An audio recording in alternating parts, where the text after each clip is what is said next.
caiman don't have as slow of metabolism as certain other species, but they're a member of the alligator family, so to speak, and they can go very long times without food. What a crazy animal. Like, looks like a monster. Yep. I mean, look at it. The teeth on that thing. Swallows things basically whole. Just It spins to take chunks off of things. Swallows them whole. It doesn't have to eat for a year. Can go underwater for how long without holding its like breath? 40, 45 minutes, some of them. Yeah, some species. Yeah. So you have no idea it's there. Right. It's just waiting for you. And they're fairly small, right? There's like a 90-pound animal when it's fully grown. Well, these ones, it's so little is known about this particular species of caiman that it's hard to say. I would say, 100 pounds is probably about right. There's a great photo, Jamie, from the Nature is Metal Instagram page from yesterday. That page is nuts. I love that I love page. it too. I love that page. There's a great one of a jaguar with a caiman in its mouth. That one. Look at the eyes on that fucker. Yeah. Like, go expand. Look at that. Oh, the thing of nightmares. Look at those fangs right in the throat, like just death grip. And you can see that caiman is death rolling in that scene, right? It's trying to get away. It's rolling, and that jag is just locked in. The eyes on that thing, my God. Unbelievable. It's like nature has created, like in those kind of eyes, that's the perfect vision of terror. Yeah. Like those eyes. Like Totally. if you locked into those eyes, like there's no forgiveness, there's no emotions, there's just ferocity and aggression and death. It seems like nothing but testosterone is behind that. You know, I mean, testosterone is probably the wrong chemical, but it just seems so focused and motivated, and like you say, it looks like death. Yeah, I'm sure there's some testosterone involved in that equation too, but there's a bunch of other cat shit in there. Totally, like, literally. And they have apparently the thing in the caption was saying that the caiman has one of the greatest bites per pound of any of the big cats. And they regularly eat these. The jag, jaguar rather has one of the greatest bites, and they regularly eats these caimans. Yeah, no, they're amazing. And you know, back to the one that we found, it's so great because, like, I'm the hide and seek guy, right? Like, I look for them, and now there's this scientist Sergio Riena down in Colombia who's going to manage that species' ongoing existence. So it's really cool. So what is involved in that, like managing their existence? What is he? I mean, you know, it's wildlife management. So it's getting proper population dynamics, trying to understand them genetically, figure out what their food source is, figure out how much hunting pressure they can take or cannot take, those kind of things. And that's not my department. You know, I go in and look for them. That's someone like Sergio who's in the field, lives in Colombia, can work with the species. It's really cool. I remember there was a documentary about this guy who was a scientist who was obsessed. It was a biologist, and he was obsessed with the giant sloth. And he was spending all of his time down the Amazon. He'd been down there for years. And the documentary was following him at this stage where he was getting really frustrated and not sure if he's wasting his career. Right. Like, there was this feeling like, fuck, this thing might not be real. Yeah. Like, because they were telling me, yeah, I saw it. It was over the hill. And, you know, and he's like, you sure you saw it? Right. And they, you know, they'd bring these people in. They would speak their native tongue, and they'd have this discussion of this thing that they saw 2 years ago. It was big like a bear. You know, walks on its hind leg. Megatherium. Yeah. They're we discussed this briefly last time I saw you, I think. It's funny. We go straight back to the same wildlife stuff. But yeah, no, it's who knows, right? Who knows if it's still out there. There's definitely ongoing reports, so much so that I forget what university, but some university actually launched an expedition to try and find the Megatherium. So really? It's recently? Not, I'd have to look it up, probably 10 years ago now. Not that long ago, but you know, if an academic institution is putting resources behind an expedition like that, there's a lot of faith and maybe even intel that they're not releasing publicly to say this animal's still here. Wow. That would be crazy. Like, Wouldn't how it? big was a giant sloth? Well, there's a couple of varieties. Like there was a North American one that was enormous, like bigger than a grizzly bear. Wow. Yeah, but so from what I've heard, what I've read, you're talking about something that stands 14 foot tall, walking around the Amazons like this. 14 foot tall, like When bigger erect. than a Kodiak grizzly. That's what the reports say. You gotta take everything with a grain of salt. Exactly. Though, right? I mean, you got to take their existence with a grain of salt. Like, but this page, whatever this page is, a Bigfoot cousin? What the fuck is this page? And look up there, Megalodon sightings. Is the Megalodon shark still alive? Yeah. And straight away, that's like discrediting. You're right. Yeah. You're like, okay. What is this website you pull up there?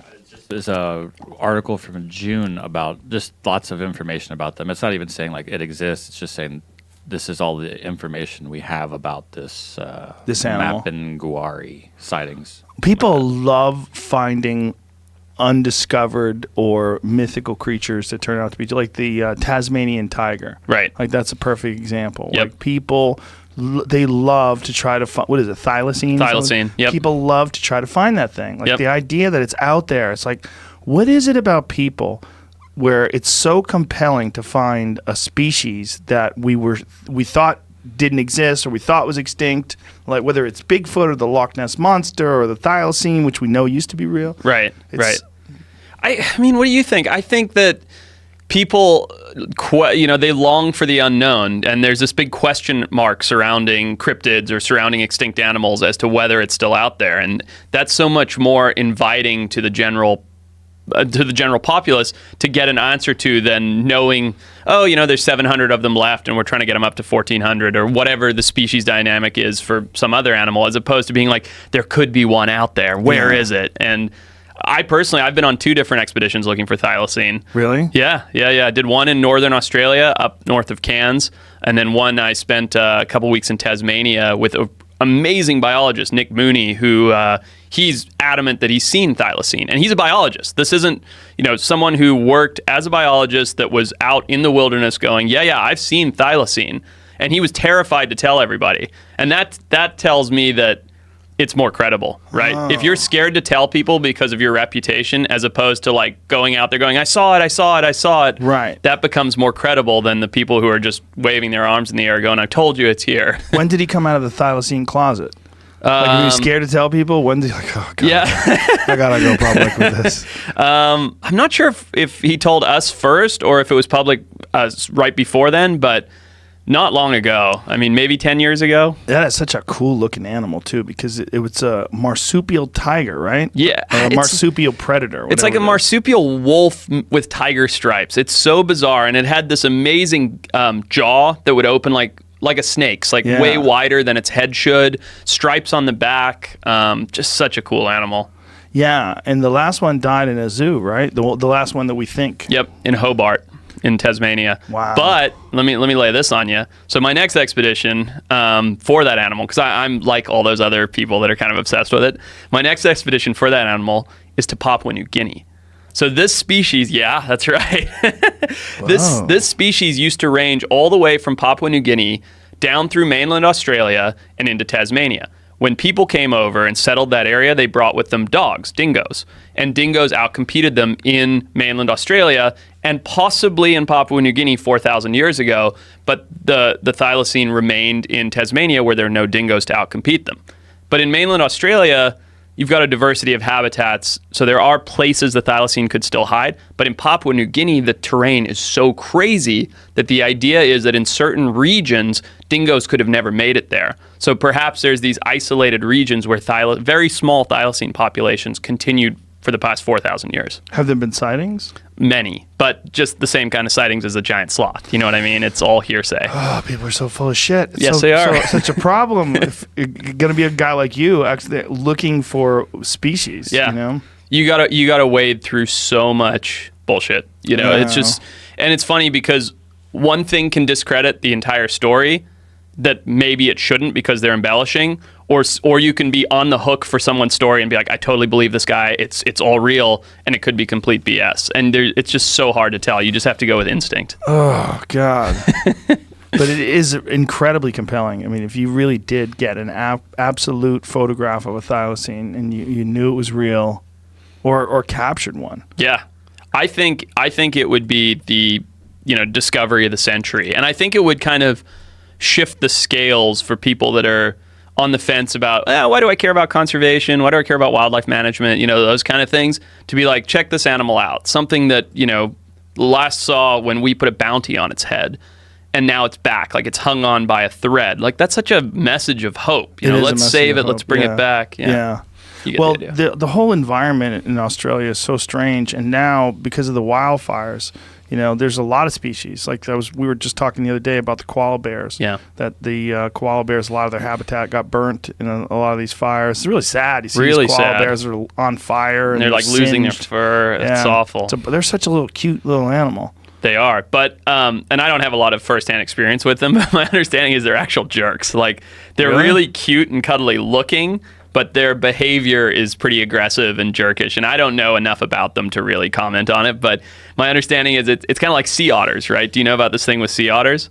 What about them? So, like, everybody loves sea otters. They're so cute. They're so cuddly. Right. Sea otters are super destructive. They rape each other. Like, they're like gnarly animals. They're like not that sweet at all. Isn't that the thing with pandas too? Like, pandas are ruthless. Yeah, totally. Yeah. But you look at them and you're like, oh, I want to cuddle it. Yeah. Little sweetie pie. My youngest daughter is really into polar bears. Oh, she yeah. thinks polar bears are adorable, and she wanted to get like a stuffed polar bear.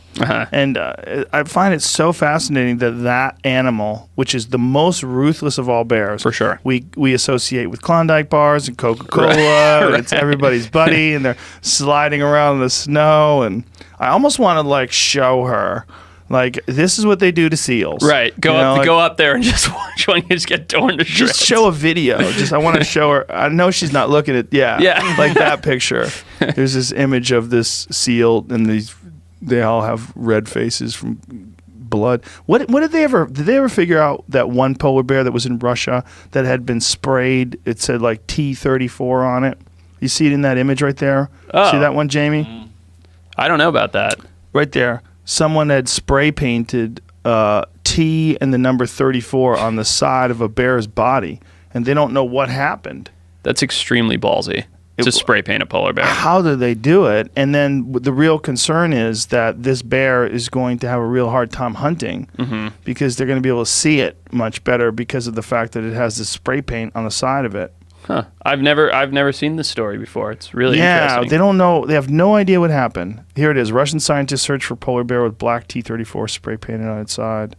Cruel joke can turn deadly for a predator now too visible for both prey and poachers. Right. Yeah. I mean, do they have a hard time with they have a real issue with certain towns in Siberia that are like on the outskirts where polar bears are invading, and they have like dozens of polar bears entering their towns. They've even evacuated towns because of so many polar bears being there, from what I've heard.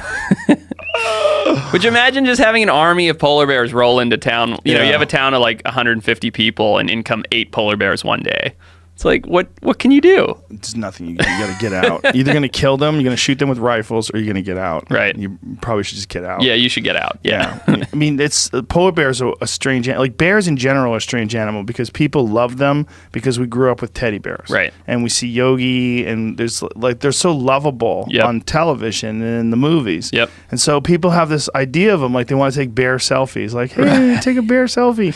Like, how many people get jacked taking bear selfies? Yeah. No, that's a real thing. Yeah. I have been contacted by people being like, hey, why don't you like not pose with wildlife because it's influencing other people to do that.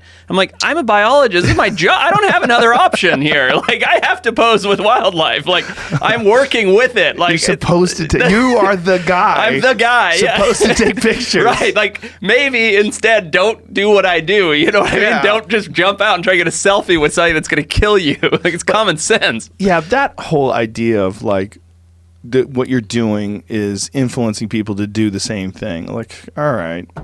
Well, come on. I think it's nuts. I mean, how many pages on Instagram are there where people are chugging vodka and jumping off roofs and slamming tables and all this other stuff? Oh, it's like, is everybody looking at that being like, hey, I'm going to jump off a roof onto a table? Yeah, there's so many of those pages. There's so many of those videos. Right. People breaking their legs, jumping off balconies. Like, oh. Just don't do it. Yeah. I think it's probably good to see people do stupid shit so that you don't do it. Right. You know? Yeah, and I got the scars to prove it, Like, there's shots of me getting bitten by sharks and all this other stuff. It's like, this is why you don't do it. You've been bitten by a shark? Just this year. I mean, it's pretty minor, but just this year I took a single tooth from a lemon shark while I was working in the field with one. Dude, let me see that. Fuck. It's actually it's on my Instagram page. I think you can pull it up. What's the scar below it? Oh, that's not a scar. I burned myself cooking crab last night on a pot. I should have only rolled this shirt down to here. Yeah, that's or made up a better story. Yeah. Dude, I burned the top of my foot cooking spaghetti. There you go. I was moving such a moron. I was cooking barefoot. I was moving the boiling water with the spaghetti in it to the sink, to put it in the strainer, and I spilled it on the top of my foot. And I had to keep my shit together because I was holding the pot. I was like, fuck. and then I poured it in there, and then we were going to Hawaii the next day. No. So while I was in Hawaii, I had to have like ointment over the top of my foot, a bandage on it, and I went into the ocean with my my Chucks on. Yeah, I wore my Converse All-Stars in the ocean. I was like, look, I have to cover it. Like, I'll just do this, and then I'll just clean it after I go in. I'm like, I'm not going to not go in the ocean, man. I'm in fucking Hawaii. You're in Hawaii. I'm like, if it gets infected, I'll figure that out. But how cool did you look going in the ocean with your Chucks on? I looked like a loser. Yeah. And then the next day there was they had some sort of an issue with bacteria in the water where they told people to get out of the water. Great. And you got an open wound. Yeah. Well, it was never open, fortunately. It just the skin over it it was all totally red. Gotcha. And then the skin over it bubbled. Ugh. And then it eventually, after a while, it healed and scratched up. Now I just have a big giant red mark. So that's when you got bit. Yeah. Look at you, smiley face. Oh, it was kind of funny. Oh, look, I got bit. Well, it was totally my fault, and I was being an idiot. What happened? We were working off the back of the boat. We had all these lemon sharks around, and we were working to get tiger sharks. I just dropped my guard for a second, and as I looked back to where my hand was in the water, I saw the shark coming like that, and I just pulled my arm back, and I literally just clipped a single tooth. But I think if it had been a fraction of a second later, that would have been the hand. Fuck. How big was the shark? It's probably like it's probably the next page over. It's probably like an 8-foot shark, so it would have got me, and I was lucky it just. Oh my god, dude! You could have lost your arm for sure. Oh, this is a different. This is a tiger dude. shark, but this is pretty cool nonetheless. Don't they have like Kevlar suits Hammerhead. that sharks can't bite through? They do. They Neptunic. Why don't you wear that everywhere you go? That's a good question. Wear that when you go to the mall. So I'd look about as cool as you with your Converse in the ocean. Well, you couldn't see the Converse until I got out of the ocean. That's true. You can see my Kevlar in the mall no matter where you are.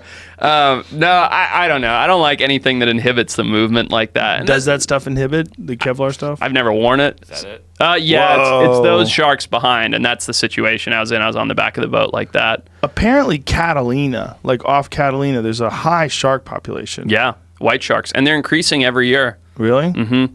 Why?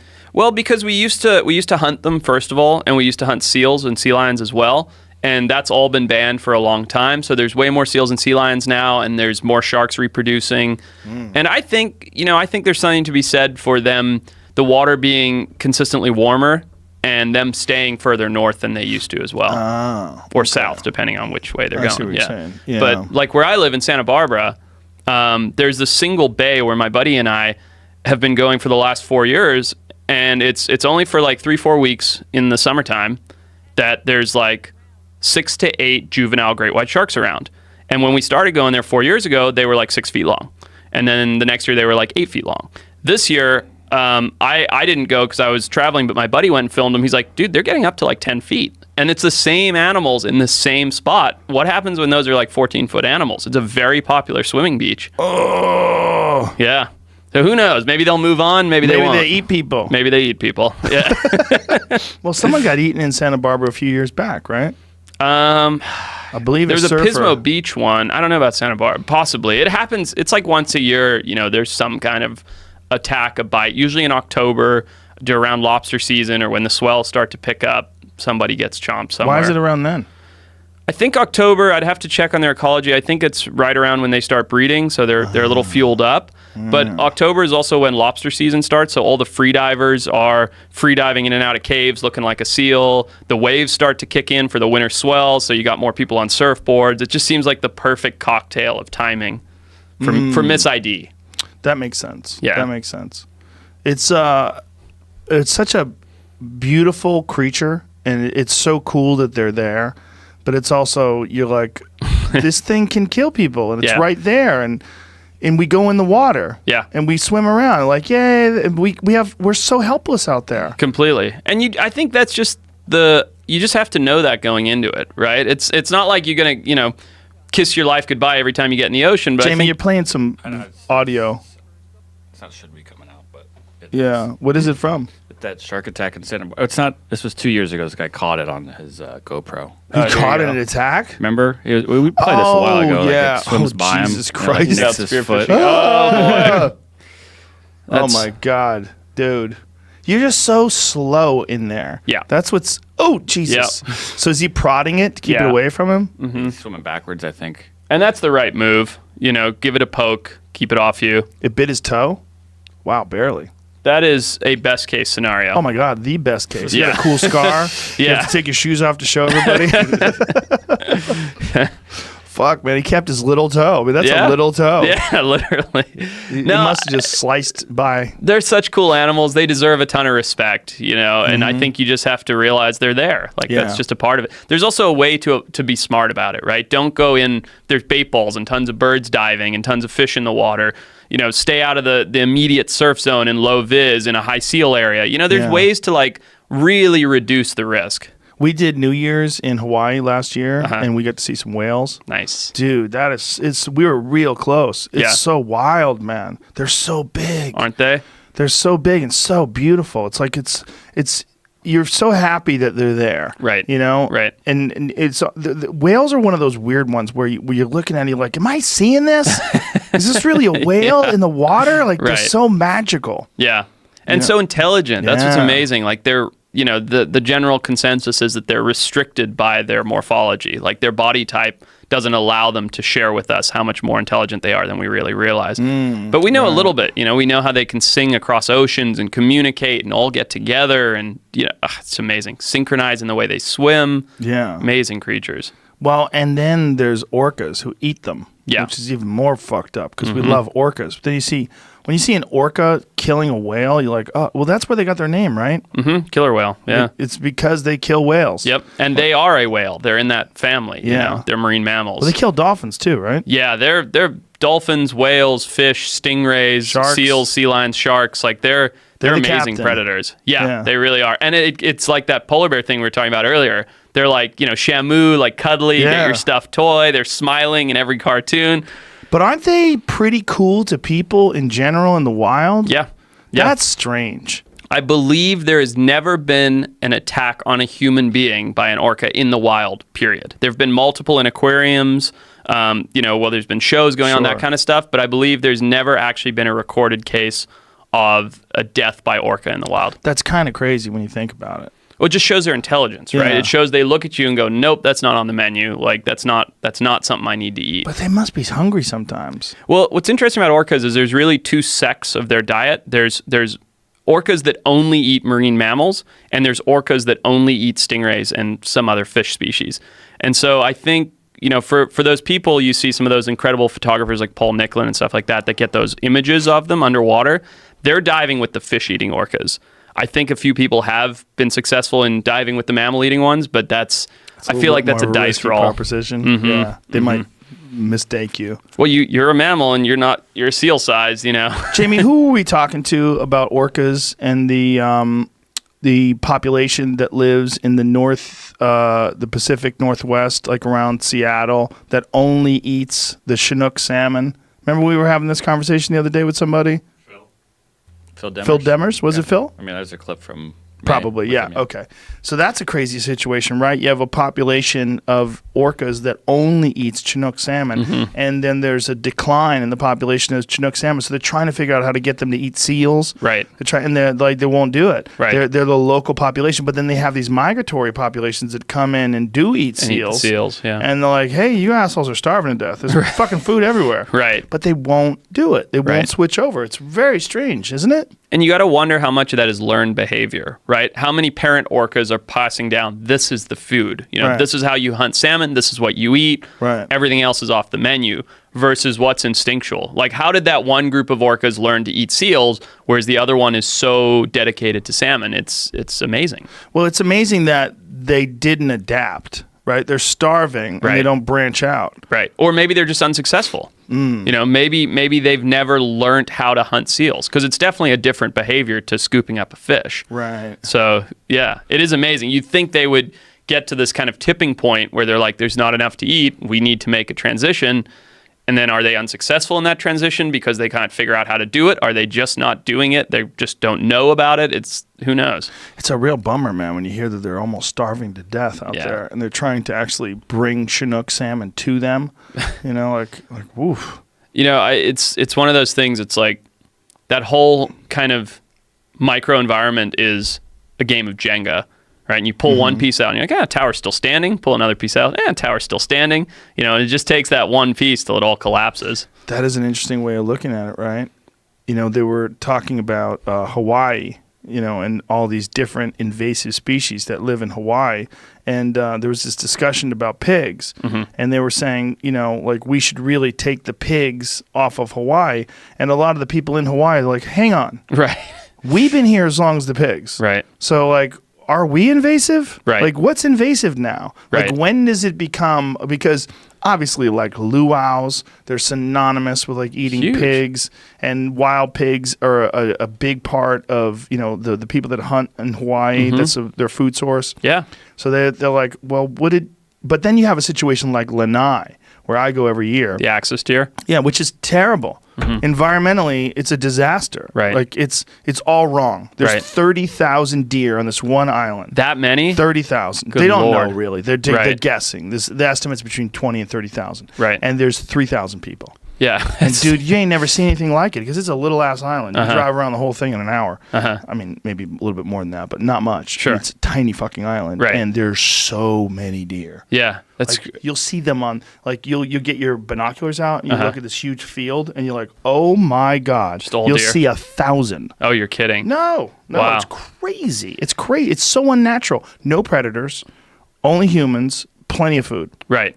And they're just, population's exploded. Everywhere. Yeah. And they're damn delicious. Right. I have heard that before. For people who live there, it's amazing. Like, if you don't have to have much money to eat really well. Right. You get a rifle, you go out there, bang, you got a deer, and you could shoot as many as you want. Right. You could shoot 7 in a day and Right. stockpile your freezer and have all your meat for the year. And they're that abundant? Like, if someone Oh wanted my to stockpile God. it? Yeah. The Wow. only thing that keeps me from killing a ton of them is that I use a bow and arrow, and it's really hard to do with a bow and arrow because they're so fast, and they evolved in Asia to get away from tigers. They're an Indian animal. Right. So it's super fast. It's a tough argument because you're right. Like, Hawaiian people, pig is culturally significant to them. Just like probably access deer is to the people of Lanai and has been for however long the deer have been there. But I guess it's like, at what cost, right? Right. At what cost? If and I don't think this is the case, but if someone said, look, if I know these pigs are culturally significant to you, but if we leave them here, the whole island's ecosystem will collapse. There'll be no birds, no fish, no lizards, nothing. Is it worth it to have pigs? Right. Like, it's delicate. The pigs in particular, right? Because they eat everything. They eat ground nesting birds. Yeah. They'll devastate everything that's in Everything. front of them. Roots. They'll fuck up every tree, everything that's coming up, all the sprouts. Everything. Yeah. They're super destructive.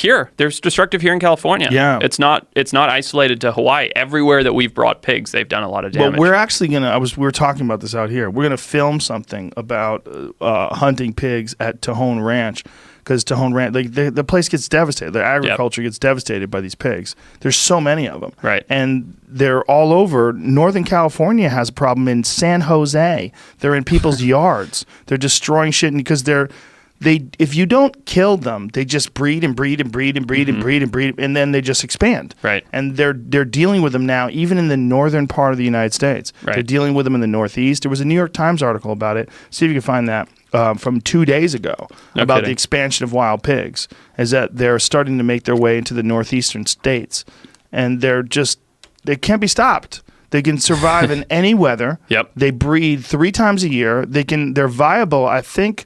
From the time they're 5 to 6 months old, they have their first litter.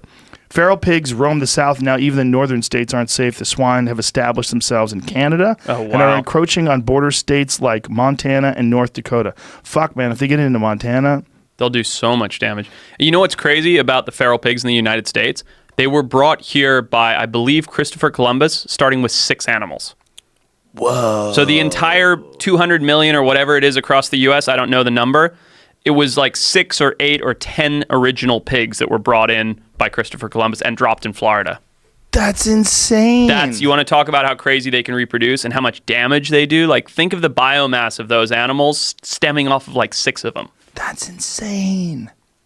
And they're so tough, you can put them on a boat and they'll make it across the ocean. Oh, yeah. No, they're amazing. And they are terrible for the environment. Like, they do so much damage to native species, to riparian habitat. I mean, like you said, we were talking about it out there briefly, and it's a good thing. People should realize that invasive species like that should not be in an ecosystem. Well, they certainly shouldn't be in an ecosystem when there's no balance, right? If they're Correct. like warthogs and they're in Africa, there's a system for that. Exactly. Like they're supposed to be there. Warthogs are wild-looking creatures, aren't they? Have you ever amazing. seen one? You've seen one in Yeah, person? I grew up there. I grew up in Zimbabwe. Oh, that's right. Yeah, that's so right. I got a pretty funny story about a warthog. My uncle, my mom's brother, we were out on safari one time. And he was young, he's much younger than my mother, so he was maybe a teenager or something. And he grabbed this plum and started going for a walk across camp. And anyway, this warthog decided it wanted this plum. And so it came trotting after my uncle and started chasing him in circles around this tree. But my uncle was so panicked by this thing chasing him around this big baobab tree that he wouldn't drop the plum. Oh, so he's Jesus. just in this perpetual cycle of being chased around this tree until he eventually threw the plum, and the warthog just veered off and went for the plum. Lucky it didn't want him. Yeah, they're very funny, very mischievous. I love the way their tails stick up through the grass when they're running around. They're weird looking. Very. Like they're related to pigs, right? In some sort of way? Yeah. Oh, yeah. They're all that same family. Speaking of weird pigs, are you familiar with the Barbaroussa? No. This is one we should pull up. You're going to love this Barbaroussa. animal. Yeah, you're going to love this. It's one of my top bucket list animals to see in the wild. It's a great name. Yeah. Barbaroussa. You got. I don't even want to tell you what it is until you see the image, Sounds like because you're going to be like, no way, that's real. It looks like something out of Star Wars. Really? And it's a pig. Where does it live? Indonesia. How big does it get?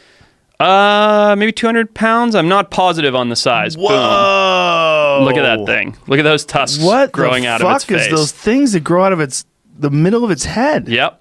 That's crazy. Yeah. Look at that one. What the bro? That does not look real. Right? Doesn't that look like something out of Star Wars? Yes. That's a real animal. That looks like an Avatar creature. That's Yep. what it looks like. Is that fighting something? Looks like What's it fighting there? Another one, I think. Oh my god. Barbaroussa is going to war. It says pig deer. They call it a pig deer? Yeah, it says Barbaroussa or pig deer. This might be somebody just making That's a guess. like I their don't know. nickname of it? I actually think they're having sex there. Oh, getting it on. That's not fighting. Making more Barbaroussas. That's just shitty Barbaroussa jiu-jitsu. Yeah, that's the kind of fighting mommy and daddy do late at night. Mommy and Daddy were just playing. Don't worry. No one's getting hurt. Mommy was gagging. Yeah, Look but at that aren't one they right wild? there, Jamie. Look where your cursor is. Click on that one. What the fuck, man? Isn't that a wild pig? The things coming out of it, the tusks that come out of the middle of its head are so strange. Like, where did that come from? I don't know why you evolved that. Maybe like a peacock's tail, for showmanship. But what's really crazy about them evolving those two teeth or tusks out of their bridge of their snout is if they're not broken in fights and rooting around, they can grow long enough that they will puncture the animal in the head and kill it. I've heard of that. Oh, that's you know these why? animals. Because I put an image of it on my Instagram. It was one of those Jeffrey Epstein didn't kill himself memes. Oh, yeah. I saw a few of those you threw up. And it was a Barbaroussa skull, actually. Oh, saying that it can do that? It actually was driving into its own head, growing into its own head. Yeah, like that. Yeah, insane. That's crazy. Like, maybe that's nature's way of saying, all right, enough. Check, please. Your assholes will live forever and eat everything in front of you. Like that one. Look at that. Yeah, Look how there it is. Growing into its own brain. Imagine one day you have like a little bit of a headache, and the next day it just gets a little worse. You're like, what is going on? And what do you do? It's like if you go and hit that against the ground, it's only going to get worse. Right. It's already in your brain. Yeah. Yeah, you'd have to get it. You'd have to be smart enough to find a branch where you could slip that over and torque your head. Yeah. I don't think it off. I don't think that's happening if you're a pig. Is this awful? I mean, often that this happens where they kill themselves by growing that tusk into their brain? Look at that. I don't know. That looks like two of them heading that direction. Fuck. They're a crazy animal. What a beautiful animal, though. So there's an extinct subspecies of those called the Moluccan Barbaroussa, which in the single island near Sulawesi used to be, and then they think people have hunted them to extinction, localized extinction within that island and that subspecies. But some people I know that worked over there ate one. So they're like, yeah, no, we ate this wild pig with these crazy horns. Recently? And I was like, yeah, this was like 2 years ago. Oh. And they have no proof, and they don't have the skull, and they don't have the picture. They were traveling, and they're like, yeah, we got back, and we ate this pig with these wild horns on this particular island. And I was like, wait, is that possibly a Moluccan Barbaroussa? I was like, I don't know. And you look where they were and what they said and what they ate, and it's like, oh, that could be an extinct subspecies that you guys consumed. Well, how many biologists are actually actively out there looking for these creatures? Well, those I would say 0 currently, that species. But with regards to this field of presumed extinct animals, it seems to be a movement that's expanding, and I think one of the reasons for that is we have a rate of something like 2,000 species a year being deemed extinct, right? So when you have that many animals being deemed extinct every year, there's flags being put up. Is it really extinct? Have we looked everywhere? And so this, I don't want to say I was the first, but I feel like I was in that wave of first people to start looking into extinction. As far as ongoing animals wrongfully deemed extinct, and now it's like mainstream in the biology world. It's like there's a lot of people that are like, I'm gonna go see if I can find this thing. Is it because it's a romantic sort of thing? There's a lot of cash. Like if you can find seemed to be extinct Barbaroussa. I think so. I think it's very romantic, yes. As opposed to just setting out to study something that we know that's there, this like harrowing journey to find this creature that the world has written off. It's very romantic. Have you ever heard of the orang pendek? Oh, what is it? This is like this is a cryptid, right? Yes. What is I've heard this word. Tiny monkey person. That's right. Did we talk about this last time? We might have. Yeah. I'm very repetitive. That's okay. I don't mind. It's still fun. It's not in my wheelhouse, like the cryptids, the Loch Ness monsters. I think that one they think is in Vietnam. I think it's in Vietnam and maybe some other parts of Southeast Asia. And the most people thought it was nonsense until the Homo floresiensis, until they found out about that hobbit person that lives in the island of Flores. And then they're like, okay, hold on. Or lived, I should say. Right. As recently as 14,000 years ago, right? So when they found out about that thing, they're like, well, maybe these little fuckers are still hanging around out there somewhere. Yeah. Just you're dealing with incredibly dense jungle, and they're very wary. I mean, if you're a person stomping through the jungle, something that lives there hears you a mile away. For sure. You're not sneaking up on a monkey. No. Well, this year, I went into Songdung, which is the world's largest cave. That was only discovered in 1995. It's this massive opening, 6 miles of underground cave. You don't see daylight for 2 days. 6 miles. You should look at the pictures of this place. You'll love it. I mean, it's just this. It looks like something out of Avatar. I mean, this cave, you can fit New York City skyscrapers inside of it. It's so big. It has its own weather system. What? Yeah. It's. Where is this? So it's in the Annamite mountain range between Vietnam and Laos. And we got to go into it this year because we were looking for this habitat. In fact, this is my show that comes out tonight. We were looking for this habitat. Where is it on so people can hear it? Animal Planet. Fresh. Extinct or Alive. Tonight at 9 p.m. on Animal Planet. We go into Songdung Cave. Set your DVRs, kids. Plug. Yeah. But so let's see this. Oh my God. Yeah. There's Hang Songdung. That's the entrance to it. And look at the size of it. The scope of it is I need massive. something to compare it to. What am I looking at? I'm seeing the. Those are little tents. People. Oh, those are tents. There's full lake systems in there. And, oh my God, that's inside the tent? I mean, that's inside the cave? Yeah. Look at the wedding cake. That one right there. That's called the wedding cake. That one. It's these pyres. I mean, it's the most fantastic looking thing. There's a person standing on top of that little pyre right there for scale. Oh my God. Yeah. That's insane. It's insane. More people have summited Everest than have been through that cave. Wow. Well, people summit Everest every day now. Well, that's why. But yeah, so that's the wedding cake. Oh my God, that's incredible. I have a picture just like that I'm very proud of. My God, that's so spectacular. But what's amazing is about 2/3 of the way through the system, you can see where what you're looking at is areas where the cave roof has collapsed and there's isolated pockets of ecosystem, right? So we were talking about the pygmy people that could live in the forests of Vietnam. This is my point is this giant 6 mile long cave with these huge openings wasn't even discovered until I think 95. So what's to say a tribe of small people couldn't hide in something like that and move in and out and never be seen? I mean, it's fantastic. There was a stupid movie about people that lived underground that ate people. Remember that? There's a bunch of chicks. Was that The Cave? The Descent? The Descent, that's what it was. Yes, so my whole team watched, we spent when we were going, leading up to this expedition, we're like, all right, let's watch a bunch of bad horror cave movies before we go. The first one's bad. The second one is so bad, it's funny. Yeah, right. Because they did a Descent too, and you're like, wait, oh fuck. As you were bringing that up, I stumbled across a video potential. It's obviously probably not real of an orang pendek. No, it's totally real, Jamie. Well, Stop I being know, a but party I mean, like, pooper. have you ever seen this? These guys God, are on such bikes. a dick. And this thing runs out in front of them. Let me see. It doesn't look like CGI. Is the only thing I'm going with at the moment. It's obviously probably That's not real. definitely but, a like, person. It had a tail or something. What? They were doing like freeze frames of it. What? I stopped watching because you guys took me on the cave thing. But What? it's a 10-minute video. If neither of you have seen this before, then I've never seen it Where before. are they? Kind of new. They're in Vietnam? I think so.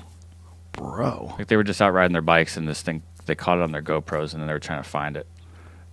Let's see. They could also be trying to troll everyone on the internet. I don't know. Do these guys have a troll video? I mean, what is their YouTube page? Have you gone to their YouTube page? It's like on a Bigfoot website. Sasquatch Chronicles. But that's the problem. Is remember in Men in Black how they used to always check the whatever it was called? They check like the National Enquirer for like tips on aliens. Yeah. He goes, where else do you go to get this info though? Right. Let me see this again.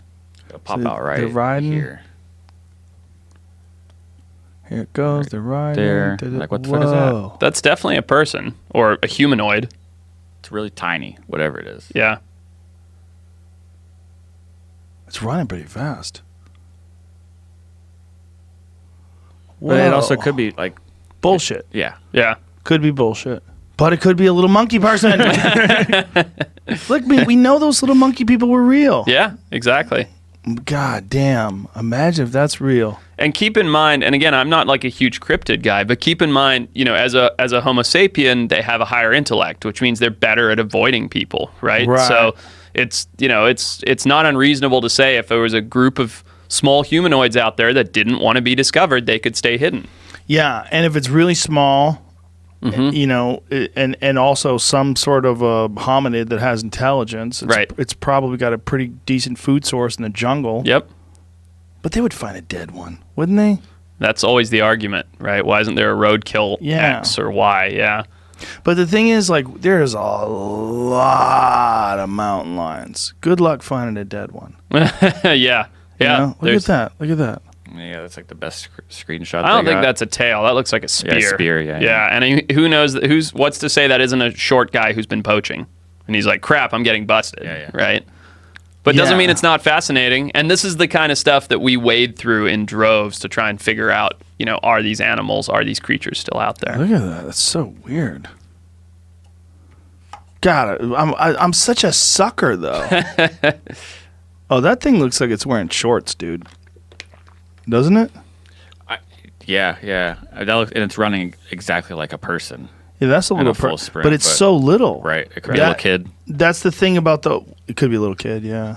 But that's the thing about the orang pendek is that they think it was like the Homo floresiensis. I think they think it's really the same thing. And the Homo floresiensis was really a 3 foot tall human. 3-4 feet. Yeah. Right. Some subset. Yep. Oh, There's another image? Pretty good. Oh, wow. Yeah, that looks like a little person, The man. head looks weird though. It's got a hat. The thing looks like it's wearing a hat. It's wearing a I think Disneyland they're pointing hat. out the ears because it matches the orang pendek images of that Sasquatch type head or something. Dude, that is a person with a stick. And there that creature looks naked. It doesn't look like there's shorts on. Yeah, Yeah. it does. So how tall do you think that is? That looks really short. And moving fast. Really mean- short and like 3 feet tall. Going into tall grass, right? What's that? 3 foot grass? 4 foot grass? That's so weird. Okay, so here's size comparison. See, I'm such a sucker. Look out. There's a size comparison. That is fucking tiny, man. Yeah, it's tiny. It's really tiny. Oh my God, it's real. I want to believe so bad. I know, I'm it's- such a moron. I'm such a moron when it comes to this stuff. I believed in Bigfoot for so long. They I wanted to believe estimated so it was bad. between 80 and 150 centimeters, which is somewhere between 30 and 60 inches tall. So that's 3 to 5 feet. 3 to little 4 thing. feet. Yeah. Tiny little thing. Tiny It's little amazing. person. I hope it's real. Yeah, I do too. I Yeah. do too. Yeah. I mean, it's fantastic. But do you hope? Would you rather not knowing and it lives, or someone kills it and you find out that it's real? I'd rather not knowing and it lives. Me too. For sure. Yeah. Me too. But I feel like a bitch. Yeah. Like, I want to know, but I don't want it to die. Right. You know, like, come on, man, just tell me. And how blurry does the line get in that situation? Because it's humanoid, right? So it's like, it's not like you're catching them and putting them in zoos, you know, to breed them and keep the population up. Like that gets really dicey. That's super dicey. Yeah. Well, didn't they do that with an African man in the Bronx Zoo in like the turn of the century? They put an African man in the Bronx Zoo? Yes, they did. Yeah, they had an African man, I believe it was the Bronx Zoo, in like the 1800s or the early 1900s. Pygmy. A pygmy? Yeah, Bada Benga. What year was it? 1906. Oh, God. Wow. Yeah, they had him in the zoo, man. It's insane. Look at that. Wow. Dude's in the zoo. Yeah. Well, you know what, man? People were just figuring life out back then. Right. This is the reality of human beings, is that we have not been alive that long, and we have not been civilized in terms of how we view the world today, with inclusivity and objectivity and care and, you know, kindness towards others, like this compassion and altruism. This is, on a global scale, this is fairly recent. Yeah, we're figuring things out as we go. I mean, the history is it can show you how we've progressed. You know, it's a documentation of how we've progressed. But yet still, that was still fucked up. 50 years after slavery? Yeah. Right? That's crazy. Yeah. 40, 45 years after slavery? What the fuck, guys? So Bronx Zoo, you know, speaking in our like weird cryptid realm, reminded me of something. So get this. Chupacabra has been attributed to the possibility that there are thylacine in North America. And here's what supports that. There is documented proof that however many years ago, I don't remember the dates, there were 2 breeding pair of thylacine bound for the Bronx Zoo. And the boat crashed into the shore, and most of the animals escaped, including the 2 breeding pair of thylacine. Fast forward 10, 15 years, you start having these chupacabra sightings pop up in the Northeast. And these animals were adapted to living in Tasmania, which is a pretty similar climate to the North American Northeast.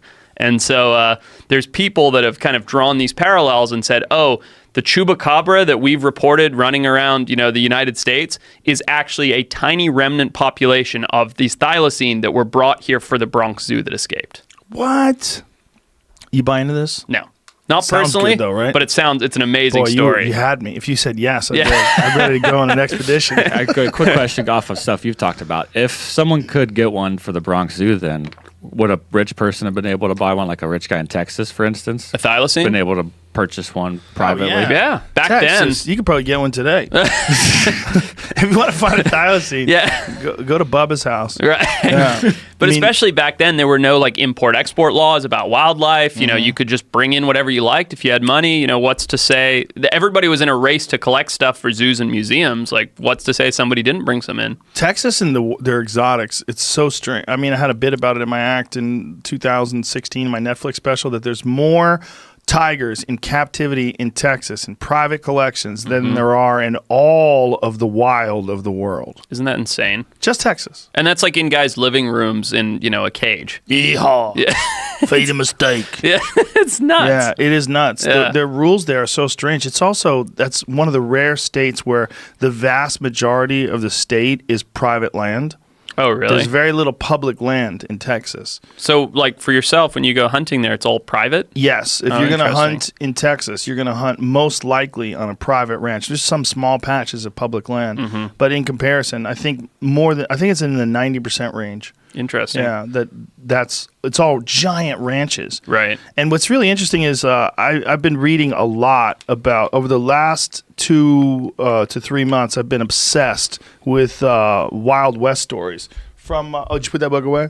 Empire of the Summer Moon, S.C. Gwynn wrote this fantastic book about the Comanches. Okay. And the battle with the people in Texas and the Texas Rangers in the 1800s, and trying to take over that land from the Comanches. It's crazy that this stuff happened just 150 years ago. Right. It was so insane and really sad, because there's something incredibly romantic about their lifestyle. That was just 150 years ago when all of Europe, they were, having horse-driven carriages and people were living in these fancy buildings. But right here in North America, people were living like they were in the Stone Age. Right. And they had this incredible nomadic life where they were following around the buffalo and killing the buffalo, and they were all just about war. They were this wild, ferocious tribe that was about war and hunting buffaloes.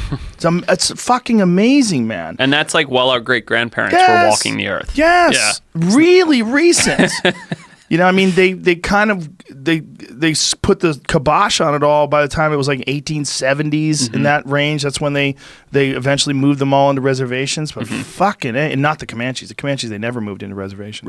Right. They just gave them plots of land. They to this day don't have a reservation. And bad land is my understanding. Terrible. Yeah. Assholes. Yeah. But they were assholes to each other too. Right. That's what's really fucked up. Like you get this idea that like the natives all lived in peace and harmony, and the Europeans came over and they fucked everything up. Right. They were killing each other left and right. Right. The tribes would raid on other tribes, and they would, horrific things. And this guy goes into amazing detail about the way they would torture both captives from other tribes and Europeans and anybody that was over. They cut their legs off, they cut their arms off, throw them on the fire, watch them wiggle around while they were still alive. Like wild shit, man. And he said that he even left some of it out because it was so distasteful. Really? He was like, he was trying to figure out like how he could put it in a book and literally not have people vomit. Unbelievable. Yeah, so it's fucking amazing though. But that's this whole country, this whole continent used to be this wild ecosystem of human beings riding horses, chasing buffalo, all these animals all over the place. I mean, during the 150 plus years or 250 plus years, they eradicated so many animals. They extirpated them from so many different parts of the country, and then market hunting came in, and they just almost wiped out like so many different species of North American animals. And not just almost, but did. Like pre-human settlement, they say that the North American continent had more biomass, like larger game and more abundant megafauna than the plains of Africa. Yeah. Huge animals roaming around, and European settlement and Native American settlement, it's all attributed to the decline. But things like more recently, like the passenger pigeon. Yeah. Right? Billions. They used to black out the sky. Yeah. And down to zero. How the fuck did they do that? I honestly, I know by reading, but I personally don't know. You know what I mean? How do you kill billions of birds? Yeah. And that gets intricate because the animal's ecology is such that it needs many others. Their tactic is confusion. Like they don't run away. They just get in a big giant flock, and then you're like, oh, I don't know which one to pick. But so that it made them easier to hunt, and there was commercial. They'd actually hunt them commercially for meat. It was cheap meat, blah blah blah blah. But it's crazy to think that we're able to wipe out billions of anything in such a short amount of time. Well, we came real close to doing it to the buffalo. Yeah. And some of those, the bison, I should say, some of those images of those bison skulls like stacked piles, up, like a mountain. It's really disturbing. It used to be, considered entertainment to shoot them from the railway as you were traveling across the country for fun. Like you just kind of hang out the window and boom, got one. Haha. Well, the other thing is they would go and mostly what they would take from them is their tongues. Which is crazy. It's the best meat in the world. And they wouldn't even eat the meat. Right. They would shoot them and take their tongues, and they would pickle their tongues. Right. And they would use the fur. They would, sell the hides and make buffalo capes and all this different shit. It just shows what abundance we had. Yeah. You know what I mean? Nowadays, and not that I'm pro wiping out anything, but nowadays you have a small population of whatever the animal is, and most people are utilizing every part of it, right? Because we don't have that crazy abundance. Like imagine if you just went out, like you, for instance, imagine if you just went out to shoot elk for the tongue. It doesn't make any sense, right? Like why on earth would you ever consider doing that? But if you looked out of the studio here and you saw 200 of them, you'd be like, yeah, all right, I might grab a tongue today. Right, that's the difference. Make a taco. Yeah, that's the difference of the abundance. Yeah, well, there were basically 2 elk, right? A bison's like twice the size of an elk. Yeah, they're enormous. It's so ridiculous that they just cut the tongue out. It's awful.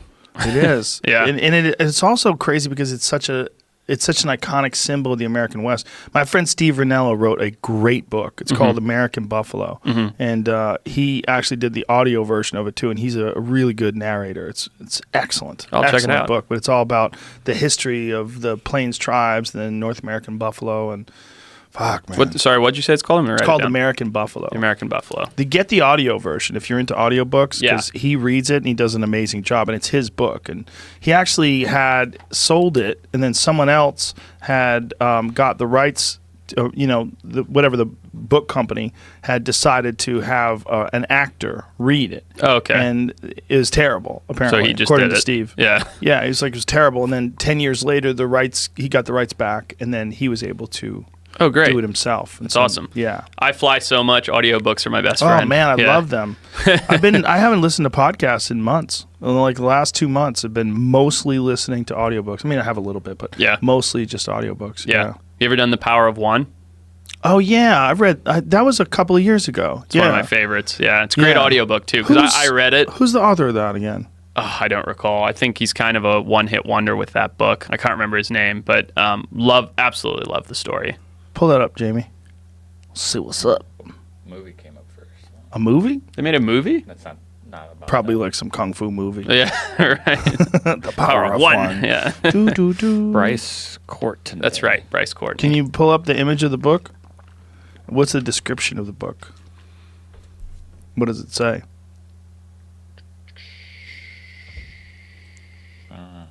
Is that it? The Power of One is everything. This is a novel, Suspense? actually. No, I don't think that's it. No, that's definitely not it.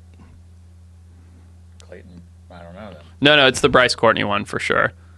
It's about a young boy growing up in Africa. So it is a novel.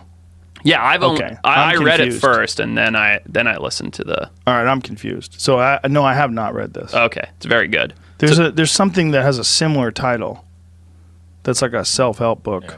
Oh no, this is not a self-help book. Okay. This is about a young boy growing up in Africa during apartheid. He's very like ostracized from his peers because he's not. I believe I'd have to listen to it again because he's not Bora. He's not Dutch African. He's English African, and it's his journey through life basically, and it's really good. Yeah, but what reminded me of it is we're talking about all the wildlife, and he grows up very much so in the bush in Africa and around wildlife, and he's juggling that and a kind of defunct social system, and it's really good. Africa is so special. It's such a whenever I watch documentaries on Africa and African wildlife, it's like, what a crazy place. Yeah, where all the nutty things live. Pretty much, and a lot of them too. That's what's great. I mean, we have some nutty things here. We have mountain lions and grizzlies and stuff like that, but it ain't shit compared to what they have in Africa. There's no, having walked kind of through the wilds, in a lot of different places. There's nowhere I've been like Africa where you're so like, okay, I'm just a part of the food system now. Like I'm not at the top anymore. Like I'm in the food web. Lions can be hunting me, elephants can charge. There's leopards in the trees. You know what I mean? You're just like you just fit into the food web. You're not at the top of it any longer. Yeah, it's such a weird place too when it comes to wildlife. When they brought so many animals back from the brink of extinction only because they have value for hunting. Right. It's so torn. Everyone's so torn on that because it's on one hand, like you would love it if people had donated enough money to keep these animals healthy and keep them in good populations because we appreciate them. Right. But that's not really the case. It's mostly people that want to shoot them that are paying money, and because they have value, now their populations are so large. Yep. And so everyone's like really torn on that. They're like, oh, this is weird. And it's even hunters are torn on it. For sure. And it's full spectrum. Sorry, I didn't mean to interrupt. No, it's okay because they're all fenced in, I was going to say. Right. So it's not like when you think of hunting, you think of I'm going to go to the wild. Right. And I'm going to experience these animals. But no, these animals, like they're making sure there's a large population of them because Mike from Cleveland is coming over there with his Creedmoor and he's going to, shoot some. Yeah. And it's such a spectrum is what I was going to say because you have these national parks that absolutely do work. People pay enough money for tourism, ecotourism dollars to do photo safaris, and the wildlife's managed. You have these other areas that are managed by hunting dollars, and they're managed beautifully well. They're sustaining animals, they're reproducing them, and they're putting them in other habitats and ecosystems and parts of Africa. And then you have ones that are supposed to be managed properly, both from ecotourism and hunting dollars, and they're funding people's pockets. The animals are getting devastated. It's super unethical, and everything in between. And that's the problem with Africa is like, I'm all for hunting as a tool for conservation if it keeps the species around and keeps the animals up. But you got to be careful where you're going or where those dollars are going, because it's so easy to line someone's pocket and it never returns to the species. Yeah, there's a giant issue with corruption there. Huge. Yeah. I mean, whenever you have poverty, right? Yeah. Where I grew up in Zimbabwe, the Mugabe regime, I mean, it's notorious for being as corrupt as it was, and created violence and uprisings, and that's why my family came here, because we got thrown off our land and like crazy stuff. It's very, very corrupt. Yeah, it's a wild place, man. You know, my buddy Justin Bren runs this charity. Do you know who he is? I don't know. Runs Fight for the Forgotten. They build wells for the pygmies. Okay.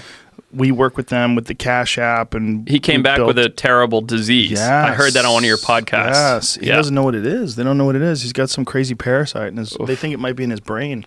Oh boy! Not only that, he goes so deep into the Congo that they feel like it might be an undiscovered parasite. Yeah, like he might be the first one. I shouldn't laugh. It's like that's the worst way to find a new species ever. It's terrible. Yeah. It's been going on for 6 months. And he's like in really poor health. He's all fucked up. Yeah, and he's a fighter for Bellator. He's one of their top heavyweights. Yeah.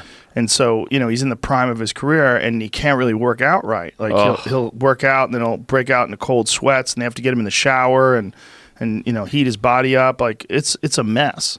It's really bad. And the drugs that they put them on. The other thing is when you're on antibiotics, one of the side effects of some antibiotics, like Cipro, is that your ligaments get weak. Oh. Yeah, and so he's a fucking cage fighter. Right. So he's tearing his shoulders. Like both of his shoulders are fucked up now because your connective tissue is just not as strong because of our whole system. Apparently, I mean, I really don't know what I'm talking about, but apparently our whole system is fueled sort of, it's one gigantic unit. And so when you do something like you introduce antibiotics and you crush all these invading diseases or these invading bacteria or whatever the fuck, staph or whatever's fucking with the microorganisms, all the microbiome, Yep. the rest of your body gets devastated as well. Sure. Including like people who are more prone to depression afterwards. And Dr. Rhonda Patrick was talking about that. She had a staph infection, and it screwed her up for a long time. Really? Just because her whole body was out of whack from the antibiotics. Because, you get staph, they're worried about you're going to die. Oh, yeah. So they just pump you full of anything that tries to kill. Of course. Moral of the story, no good deed goes unpunished. Don't try help people. It's terrible. Like I'm kidding. He's got malaria 3 times too. Oh, jeez. Yeah. But I bet he's passionate about what he does, and he's made an impact. So the most passionate. Yeah. He's like the most generous person I've ever met in my life. It's fantastic. Every time I talk to him, I feel like a selfish piece of shit because he's dedicating his whole life, and everything is for other people. Everything is for the Congo. Everything is for the pygmies. It's amazing. It's fucking amazing. It is. It really is. Very admirable. However, he's fucked. Yeah. Like you said, like they don't know what, and they think it might be in his brain, which is a giant issue. Of course. Obviously. Yeah.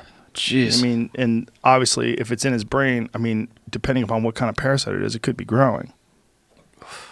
It's just, I hate parasites. It's like the one thing that makes my skin crawl. That's weird because I love them. Yeah, I'm sure they're your favorite. Yeah.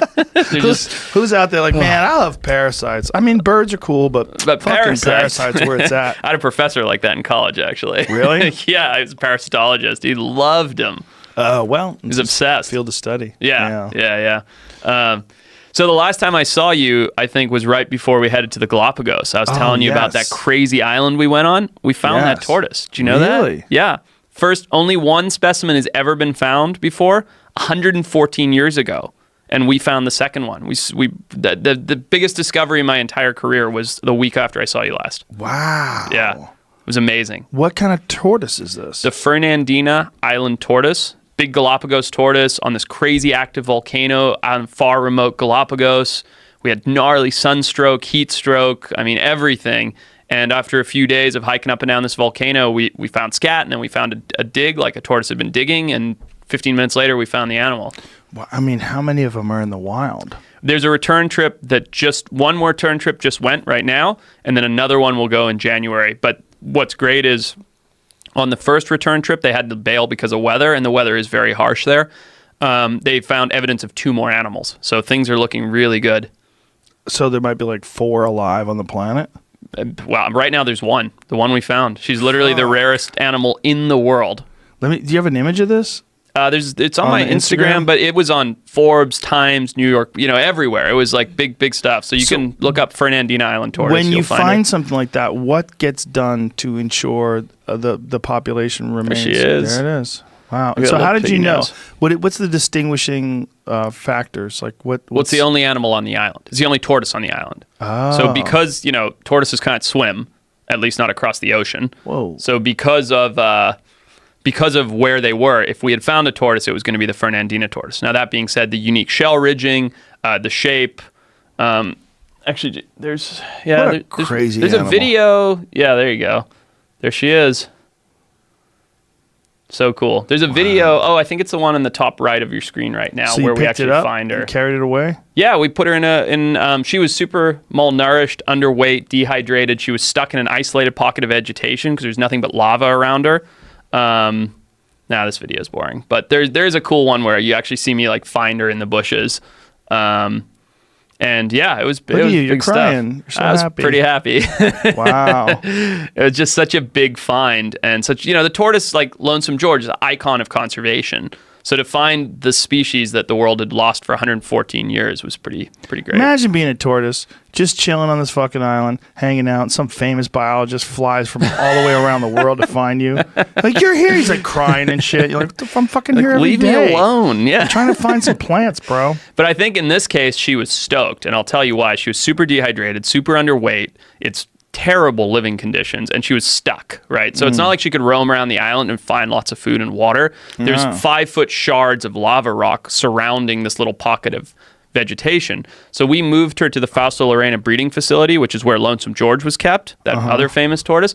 She put on like 7 pounds or 17 pounds in like 3 weeks because she was so happy to eat. She didn't leave her water dish for like 10 days because she was just so happy to see water. Like, oh wow, she was stoked. And now they're trying to find a male and trying to get some freak on. Yeah, right? trying to get the freak on. And this has spurred like a ton of resources, conservation dollars, return efforts. Like it's really big for the Galapagos. So how does that work if you do find a male? What if she's an old lady, she doesn't want to fuck, and you bring some male, and he's like, hey, baby, and he's like 15, and she's 80, and she's like, come on, dude. Fortunately, reptiles. Here for water. Yeah.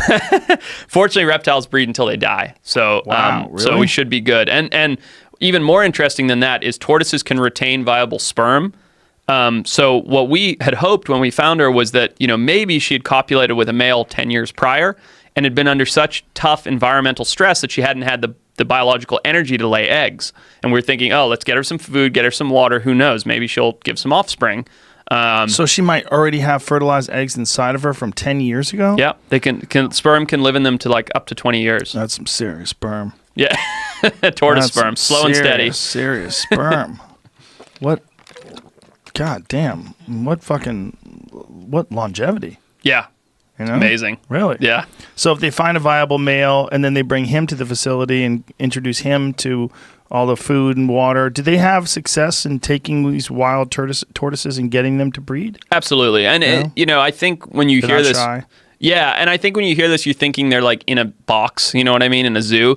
They're in this thing that's bigger than your studio here. I don't mean this room, the whole studio. You know what I mean? It's all natural vegetation. Basically, we just moved her from one island to another where there's less stress. And now, if they get a male, they'll just have them together. Hopefully, there'll be offspring. Then they can release the offspring back on the island, and the population can remain stable. That's awesome. Wow. So That's that really was cool. That was fun. But I remember I was sitting here and we were talking about it. I was like, yeah, tomorrow I leave for the Galapagos. It's going to be gnarly. It's going to suck. And then we had this amazing find. So it was really cool. Now, the Galapagos is so protected that don't they make you like put fresh shoes on? Like you can't bring shoes that you wore somewhere else that might carry seeds? Yep. We had to go to quarantine for 48 hours. Everything we brought with us had to go into a giant freezer. Yeah, freezer. and sit there for 2 days, and we kind of had to twiddle our thumbs just waiting, and then we got all our stuff back, got on the boats, and went out to that island. So the giant freezer supposedly kills any sort of spores or anything. Wow. It gets really cold, if I remember correctly, and they go you go through everything. They go through your boots, you look for any seeds, you go through your underwear, like literally everything to see if you're bringing any contaminants in. God, that's so fucking cool. It is. So the Galapagos is really the place where Darwin started formulating a lot of his theories of evolution, right? With the finches and the tortoises. Look at that crazy skeleton. What is that from? Some kind of marine mammal, sea lion, possibly whale. It's hard to say. They got beach there or something? Mm-hmm. Wow. And then that's Fernandina. That's the Stark Island in the background, actually, where we found the tortoise. Oh, wow. Yeah. It's a big-ass island, man. It's to big. find one tortoise, excuse me. It's all good. I have a hard time with that. I want to get lazy and just call them all turtles. Just got a shell. Fuck's the problem? Yeah. Just swim better. So that was cool. It was crazy. It was very difficult and hot and, all those things and just so exciting. Wow, that's amazing, man. Yeah, that was fun. So when you do have a discovery like this, that's got to open up the door for more funding, more research possibilities, more trips. Hugely. What do you want to do next? Well, that's twofold, right? One is it doesn't necessarily open the door for me more, which is good. It doesn't need to. It opens the door for the species. And what I mean by that is when an animal's declared extinct, that's it. It's gone, right? Extinct means vanished, like no longer in existence. So when you find it back, that opens up the dollars for return efforts, management, blah, blah, blah, blah. And that's what's going on currently for that particular species. It's great for me in the sense that it's like, oh, this guy is furthering his reputation of being able to find these things that other people aren't. Which really just boils down to me being willing to embrace shittier conditions than I think a lot of other people are. But what's next for me? I mean, I take off for Africa, I think January 4th, January 5th, and I'll be there for 5 weeks working on some missing sharks. Missing sharks? Yeah. What kind of sharks? There's 4 species that in the wild coast, which is like from Durban up to Mozambique, on the southeastern Africa, that haven't been seen in 30 years or more. And it's not necessarily that they're extinct so much as nobody looks for them. And, it's a very gray area of, are these animals still there or not? And so myself, this guy named Dave Ebert, he's the president of the North American Elasmobranch Society, like big shark guy, big other bio nerd like myself. We're teaming up and we're going down there to try and find some of these animals. I was reading something recently about great whites in South Africa, that there's a massive decline. Mm-hmm. Orcas. Orcas were killing white sharks in Mossel Bay, that area where in Hans Bay, yeah. And I don't exactly remember the reason. I think they were eating their livers out of the white sharks. But yeah, they like their liver, right? Mm-hmm. Why do they like their liver so much? Minerals, full of minerals. Oh. Yeah, because your liver acts as the filter for the body, basically, and so it's pretty well known that big predators, orcas, leopards, lions, everything they like to target the liver. Yeah, and it gives them lots of minerals that otherwise they can't get from flesh. I was watching a documentary on wolves, and that was one of the ways that the alpha establishes itself, that when there's a kill, it's the first to eat the liver. Oh, interesting. Yeah. And there's a guy who was living with these wolves, and he was tricking them that he was a wolf, and one of the ways he would do it was he would eat a liver in front of them. And so they're like, wow, This guy might be the shit. Yeah.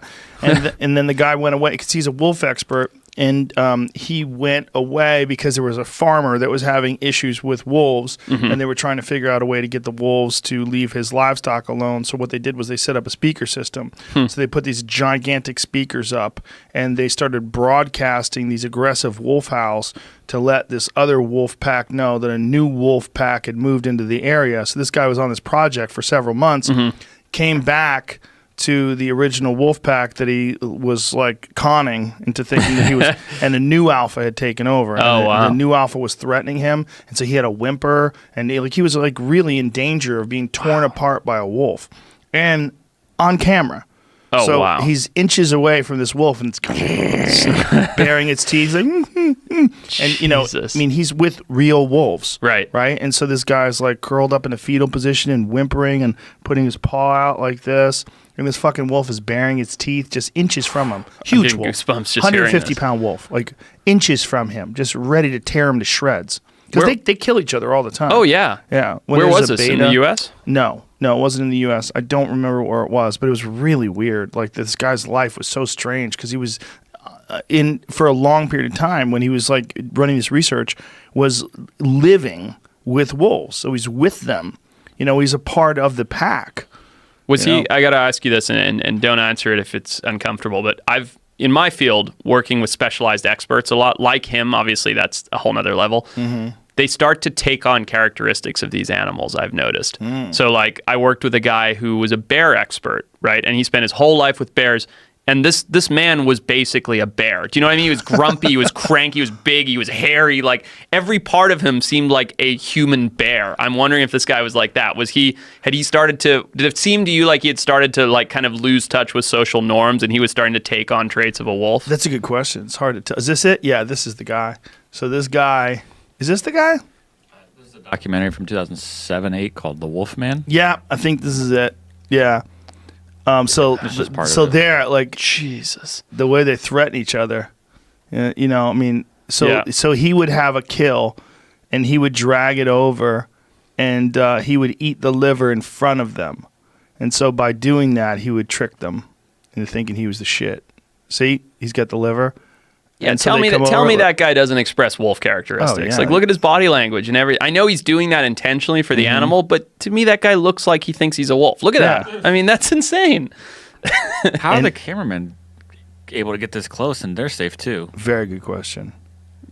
Yeah, look at this guy. That guy's out of his fucking mind. Yeah, that's something like, bro, else. You're made out of Jello. You are literally a water balloon filled with Jello, and you're hanging around these super predators. It's nuts. I love wolves. They're one of my favorite animals on the planet. I just think they're so fascinating. And now that they've been reintroduced into the West, I know. Look at that. Like it's growling. The thing's kissing him to show that it's submissive. So he's eating the liver in front of it. Have you ever been to the wolf sanctuary out here in Palmdale? No, I heard it's awesome. No. If you ever want to go, let me know. I would love to. It's incredible. It's they don't do it for like the general public, but they rescue wolves and wolf dogs and rehabilitate them. And a lot of times they've been in fights and they've come out of terrible places. And they've got a few animals that they're very closely related to full blood wild wolves. And you can go in and interact with them. You're not petting them. It's not a puppy. You know what I mean? They don't behave like a dog. But you can go in and have one come up and approach you and sniff you. And it's a pretty fantastic experience. It really is. I'd like to go. Let's do it, man. Let's do it. I'm in. I'll set it up. Yeah. Not doing what that asshole's doing. You can do that. I'll be behind the camera. What I was saying is that, since they've reintroduced them into the West, there's been a lot of controversy behind that, and there's talks about doing that in Colorado, and people are really freaking out. Like ranchers are freaking out. They're like, hey, there's a reason why everybody killed these things off. Right. Like, don't fucking bring them back, because there was another surplus killing that they found, I think in Wyoming, where they just wiped out a bunch. Like they'll just go ham and kill 14, 15 elk cows just because they can. And they don't eat them. There's a term for that. It's henhouse syndrome. Have you heard of that? No. So it's basically like when a fox gets into the henhouse, they get in this like killing frenzy state. Where it's not like they're going to eat 30 different chickens, but they're going to kill everyone because they're in this state. Right. And I don't know that's necessarily the case for that, but it is scary to think of an apex predator like a wolf getting into that henhouse type syndrome, killing 30 elk just because they can. Yeah. But what's really interesting, Joe, is if you look, as I've done a little bit of reading on this, if you look at how many instances of wolf fatalities there are in North America. For humans? For humans, it's like 2 or 3. It's some very, very low number. Yeah, there was one in Alaska like a couple of years back. There was a woman, I think she was a jogger, and there's one other one. Yeah. And that's kind of it, that's documented. However, I have a friend who actually shot an elk in BC, in British Columbia, and they didn't know it, but the elk expired right next to a wolf den. Oh, what? And the wolves tried to claim the elk. They came out and stood over it? He and the guy that he was with had their back to a tree, and they shot and killed 3 attacking wolves. Wow. And he killed 2 of them with a bow and arrow. Jesus. And the other guy killed 1 with a rifle. And they were almost out of bullets, and he had 1 arrow left. And they're surrounded by wolves. But they had killed enough. So, wolves, they do this they do like a roll call. They howl and they see who responds, and they realized that they had lost 3, and so they bailed and they took off out of the area. But they were in the den. He said there was bones in there, and then they realized like that they just were hunting and they shot an elk, and it just happened to be right where the wolves had a den. I have one of the skulls at home on my desk. Of the wolves? Yeah. Oh, wow. It's crazy. Yeah, I bet. The story's nuts when John tells the story. Like, is that John Dudley? Yeah. Oh, no kidding. Yeah. There's a video of it. You can watch it on YouTube. Oh, okay. When he's telling the story, he's like, you could see him like going back to the moment. It's fucking crazy. That sounds like a scene out of The Grey. Yes. They're like in the den and like he back was to back. In the den. Yeah. I spend my life working with animals that are considered dangerous, and there's wolves, bears, there's a handful of others. Like, you just don't want to be in that situation. Yeah. Obviously, it wasn't intentional, but it's just a no-win situation. We had Glenn Villeneuve from that show Life Below Zero. Oh, yeah, I know the show. Yeah, and he was on the podcast recently, and he was talking about the time that he got chased by wolves. Okay. And this was also on camera. Like, he's got video footage of this and photographic footage of this, where he's living in this little tiny shack that's right next to a lake, and these wolves had killed a moose, and they were in the middle of this frozen lake. There was 20 of them. It was a huge wolf pack. That's enormous. That is an enormous wolf pack. Yeah, he's got all the photos of this all on his Facebook page. See if you can pull that up. Pull up Glenn Villeneuve. 20 wolves in a pack? It's John amazing. Dudley's pictures, There's John Dudley with one of the wolves that he killed that was trying to kill him. Yeah. Steal his elk. They were running at him. They were running at him full clip. He shot 2 wolves that were running at him. Wow. He said they were charging at him full clip, and he's at full draw, and it's whap, and he kills one, and then another one comes running down. Bang! They kill that one. He only carries a 4-arrow quiver. Right. So he had 1 arrow that he killed the elk, 2 arrows that he killed wolves, 1 left. 1 arrow left, and he's got his back to a tree. And the guy he's with had 3 bullets. Jeez. And they're No sitting there sidearm, going, nothing? They were just elk hunting. Right. They're like, fuck. Jeez. Yeah, so see this Glenn Villeneuve picture. So he's got a series of amazing photographs that he took from his shack, and they chased him. They chased him back to his cat. He got close to them, like within 100 yards or so, to take photographs. He's trying to take these and they started circling him and looking at him, and then he starts backing up, and they start trotting, and then he just runs, and they run, and he got to the fucking door of his cabin, and this happened twice, and then he got a rifle out and just started shooting them. Gotcha. They were running at him. He shot 3 of them. I don't know the situation, but turning your back on a pack of wolves and running. I mean, maybe they were already advancing. I don't know, but that just sounds terrible. Yeah, acting like prey is a good way to get killed. Yeah, I mean, he's a really wise man. Yeah, and he really understands the woods and nature as good as anybody. But I think he was one of those situations where he knew he could get back to the cabin, and if he didn't get back to the cabin, the way they were approaching him, they were getting closer and closer. Like, look at that pack. Oh my God, isn't that amazing? That is a phenomenon in itself. Yes. You don't see packs of 20 wolves ever. Yes. Yeah. He was saying that one of the largest documented packs in that area was 18. So this is actually bigger than that. And they had a moose down. So they had this moose calf down in the middle of this frozen lake. That guy is so interesting, man. Yeah. I really loved the podcast with him because, he had just decided, like, I want to try to live, like, as close to nature as possible. No vehicles, nothing. Just snowshoes and a rifle, living in a tiny little cabin, eating nothing but meat. Really? Nothing just what but he meat collects. and fat. Yeah. Wow. And, got really close to starving at one point in time. That's when he started. This is what it looked like. It says 2004. Yeah. So I'm familiar with the show, but I haven't actually watched it. He's on the Life Below Zero. He was. Gotcha. He didn't get along with them. Gotcha. Because, he's a really unique character, and I think they had a hard time with his uniqueness. Sure.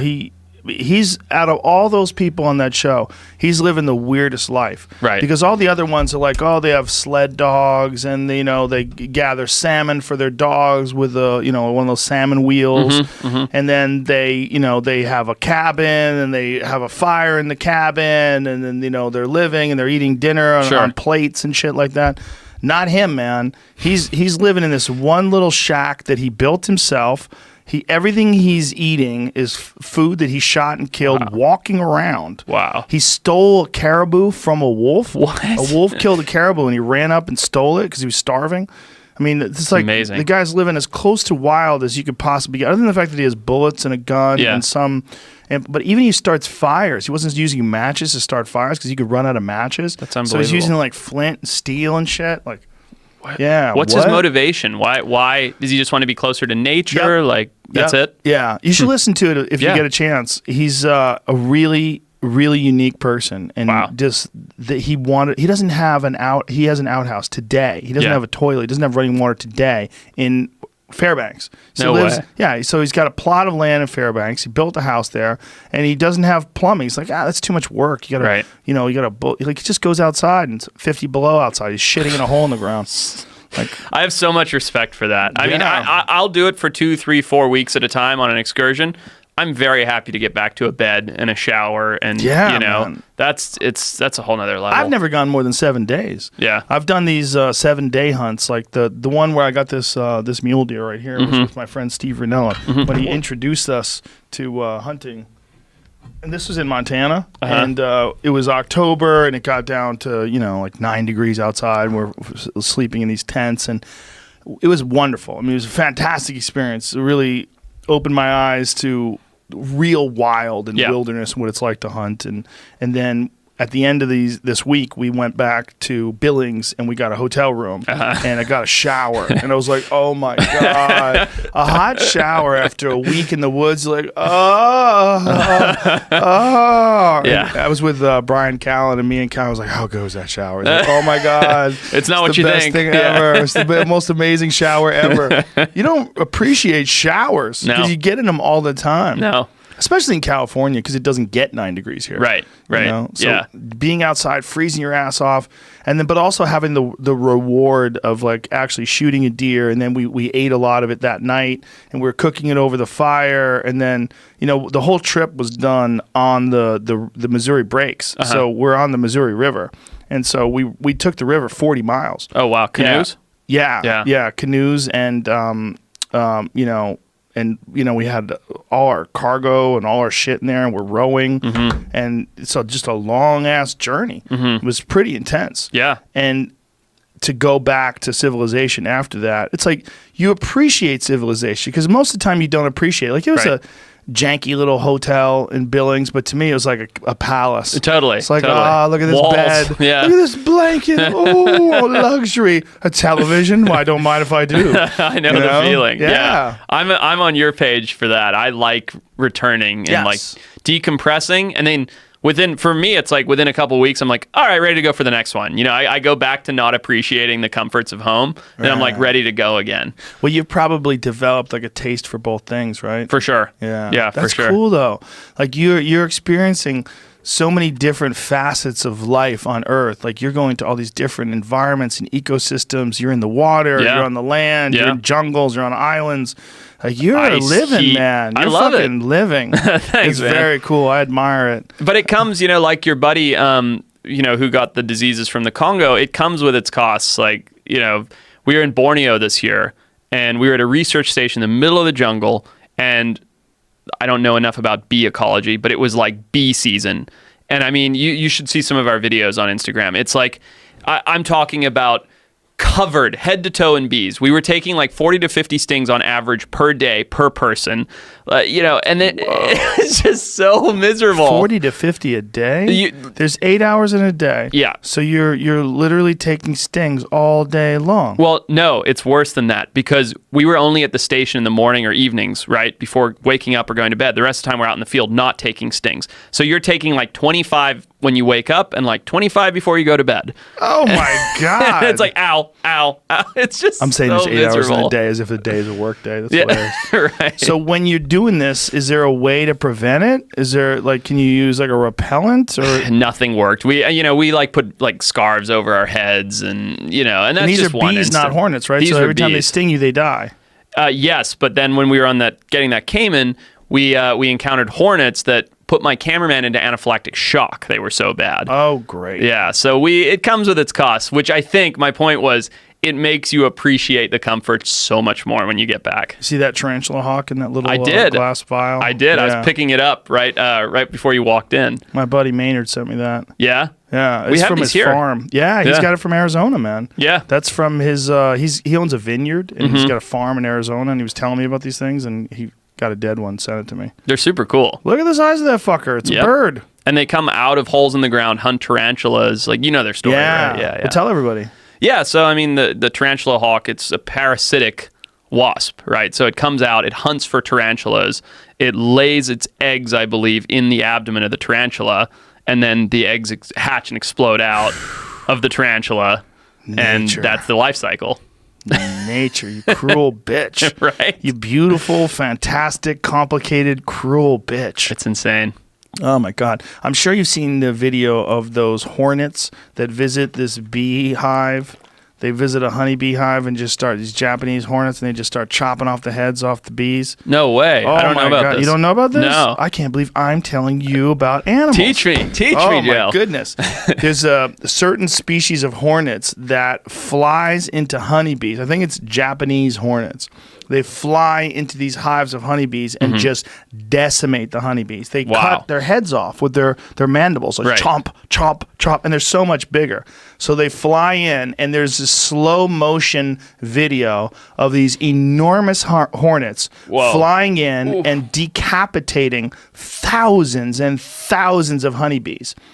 So what's interesting is the honeybees, they're so outsized. I mean, the hornets are literally like 50, 60 times larger than them. You see it there. They're just, maybe that's not the right number, but they're much, much larger, and they're much more powerful. But the honeybees figured out a strategy to kill the hornets. And what they do is they surround them. They get on top of them, and then they beat their wings. They all generate heat.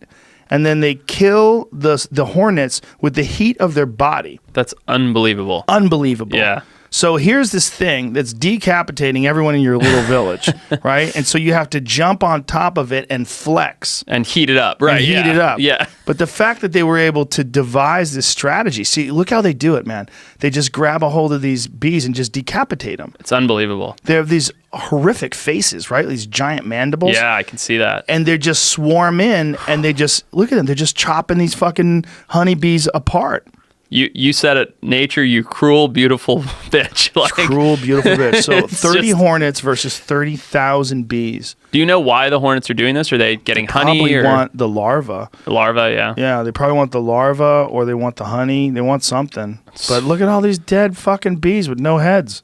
Bizarre. It's crazy. It's nuts. I mean, it's just so weird. Right. That you know, that nature devises these sort of strategies to prevent overpopulation, and that there's this balance that takes place where, you know, the bees are threatened by something that's very bee-like. So you see how they're getting on top of them? Yeah. So that's their strategy for dealing.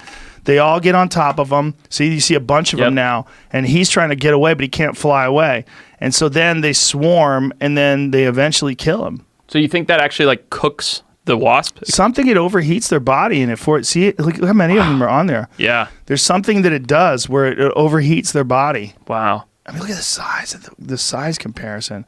They're so much bigger. Imagine if you had that hornet, you know, that was 6 feet long. Oh my God. Like, I think giant insects would be the worst. The worst. Yeah. The worst, I think, would be praying mantises. They scare the shit out of me. We've been on a praying mantis kick lately. Been watching them kill rats and everything. Hummingbirds. The hummingbird one is the wildest one. They sit by a hummingbird feeder, just sit there not moving, and the hummingbird comes to feed, and they just spear it. Snatch them. It's crazy, They're right? so strong for their size. Yeah. You know, there was one with a mouse, and the mouse is so much bigger than the praying mantis. But the praying mantis just jacks this mouse. It's crazy. It's wild. It's a wild creature, man. Yeah, they're amazing. Really, really cool looking, though. I see them all the time. I find them all the time when I'm running. I find them here in LA, right? Oh yeah. They're all over the place. Yeah. No, they're amazingly cool and very diverse. You know, there's huge ones, there's small ones, they're spread out all over the world. They're an amazing group of animals. And what is this? One got a snake? Snakes. This is lots of them. It's like a highlight video. Oh my God! Look at that. He's got a fucking snake. Yep. I think we can't even imagine how strong they would be if they were our size. No. I think they would run right through walls. Oh yeah. They would. I mean, look at this fucker. He's taking on a giant snake. That Now he's snake is eating it. like 2 feet long, and he's a little ass praying mantis, and he's fucking it up. He's literally eating it. Yeah, Yeah. just pulling chunks out of They're it. insane, and they have such crazy eyesight, and like they're literally covered in body armor with their exoskeleton. Like Yeah. they're amazing. Well, they seem like what you would think of as being like a horrific animal that lives on another planet. Totally. Like, do you remember that movie, Starship Troopers? Of course, I love that movie. That was a great movie, Yeah, right? I loved it. And that was one of the things in the Starship Troopers, like these big giant insect things that were bursting like, out of the ground Yeah. and shooting stuff out of their butts, and they were great. I love that movie. Yeah, and- Corey Rico. Was that the guy's Yes. name? Yeah, that was a fun movie, right? 'Cause it Yeah. was kind of tongue in cheek, Totally. but also like really gory and Totally. violent, and yeah. Neil Patrick Harris was like the Yes, genius. that's right. Yeah, it's great. That was such a fun movie. Yeah, man, that's great stuff. It's like we're really fortunate that those things are small. That all insects are small. We would be on the menu otherwise. No doubt yeah. about it. Like they're two like indiscriminately perfect hunters. Big, predatory insects. Is there a history on the fossil record of enormous bugs? Like isopods and things like that, but I can't, not that I know of like, 6 foot long praying mantises. It's weird how things sort of figure out what size they should be. You know? Just based on what the environment can support, right? Right. And what their lifestyle supports. Like island dwarfism. That's pretty Insular bizarre, dwarfism. too. And there's insular gigantism as well. Right. It exists in both spectrums. Like if there's tons of prey and something gets there, it gets bigger and bigger. If there's not enough resources, it gets smaller and smaller. Do you know about the lions that are in a very specific part of Africa where the river branched off and left them on an island with only buffalo?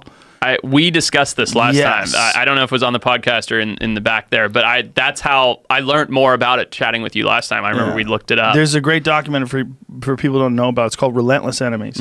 And it's these enormous lions. These lions have evolved to only kill buffalo. So the female lions are as big as regular male lions. It's just jacked. Yeah. They look fake. They look like bodybuilder lions. They do. And all they do, and what's weird, this is what's really weird about the documentary. There's several packs that live on this island, but one pack has these enormous super lions, and then there's another pack of regular sized lions. Really? Yeah. So does that pride of the supersized lions, are they dominant over the other one, or are they just preying on different species? I don't know. It's interesting. I don't know, but I found it weird that one pack evolved and became enormous. Right. And then the other pack just kind of didn't. Selective breeding, right? Yes. If you're big and jacked, hang out over here and eat buffalo. If you're a wimpy, go bitch-ass over there. lion, Yeah. Go hang out over there. But what's crazy also is that how recently it took place. That I think it was less than 100 years that the for sure. river had switched, and that these animals started to adapt. And they put on, they literally are twice the size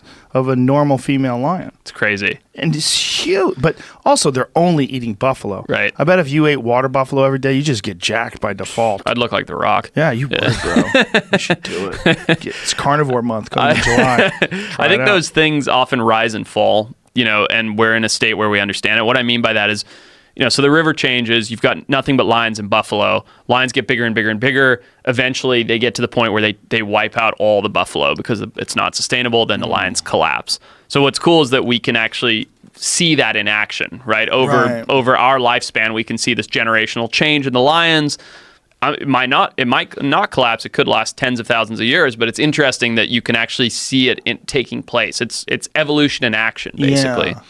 There's a documentary from the BBC about the Congo that gets into that, and they talk about how quickly the rainforest had grown, and what used to be grasslands became this enormous, dense rainforest, and a lot of these animals that were plains animals had to figure out a way to survive, and so they adapted. And they were talking about the diker, that little tiny little antelope deer-looking that thing. swims underwater for as much as 100 yards and eats fish. Isn't that crazy? They've got exactly. I mean, you just summed it up. It's nuts. A fucking antelope that eats fish. Right, and can hold its breath and free dive.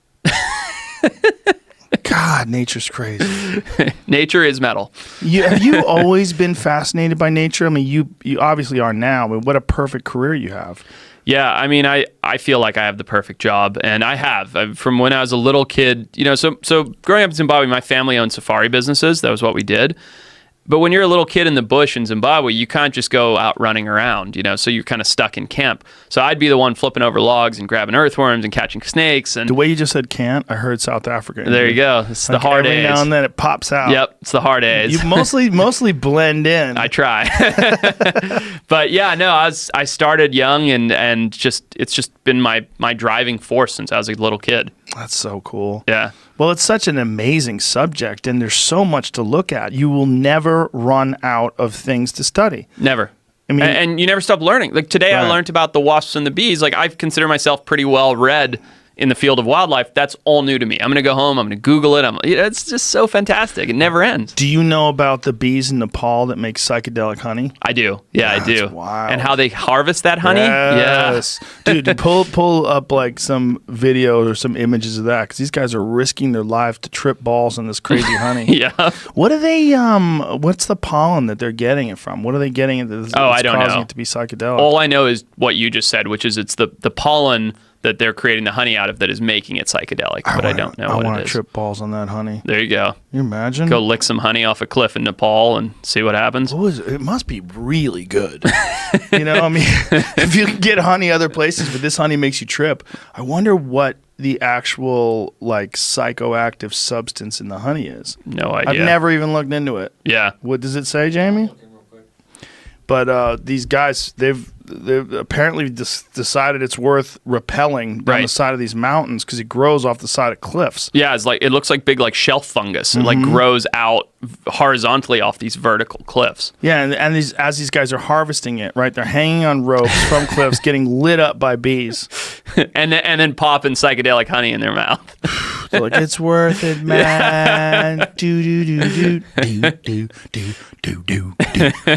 Now, when you got something? The speculation on it was that maybe the higher altitudes allow this neurotoxin to develop called gray anotoxin, which is in it. It's called red honey specifically. Ooh, well, you can buy it?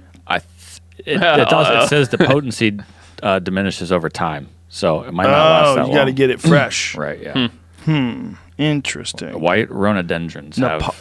Click on that again, please. We have rhododendrons, probably different family here, as pretty plants around California. Oh, it's just that's just a descriptive of the actual plant. It might be that specific one in the altitude because it stays up there, lack of oxygen. I don't know. So it's exported from Nepal to Japan, Korea, and Hong Kong. The red honey is prized for its purported medicinal value and intoxicating qualities, and are attributed to this gray nanotoxin present in the nectar collected from white rhododendrons. The Gurung, am I saying that right? Gurung people in Nepal are renowned for their use of this mad honey. Dude, we need to buy mad honey. That's great. Is mad honey for sale? See if we can buy mad honey. That should be the name of a band. It's a good name. That's a good name. That's a great band name. Yeah. Mad honey. Ladies and gentlemen, mad honey. They come out frothing at the mouth. There it is. I think this. Where's the mad honey, bro? Let's see.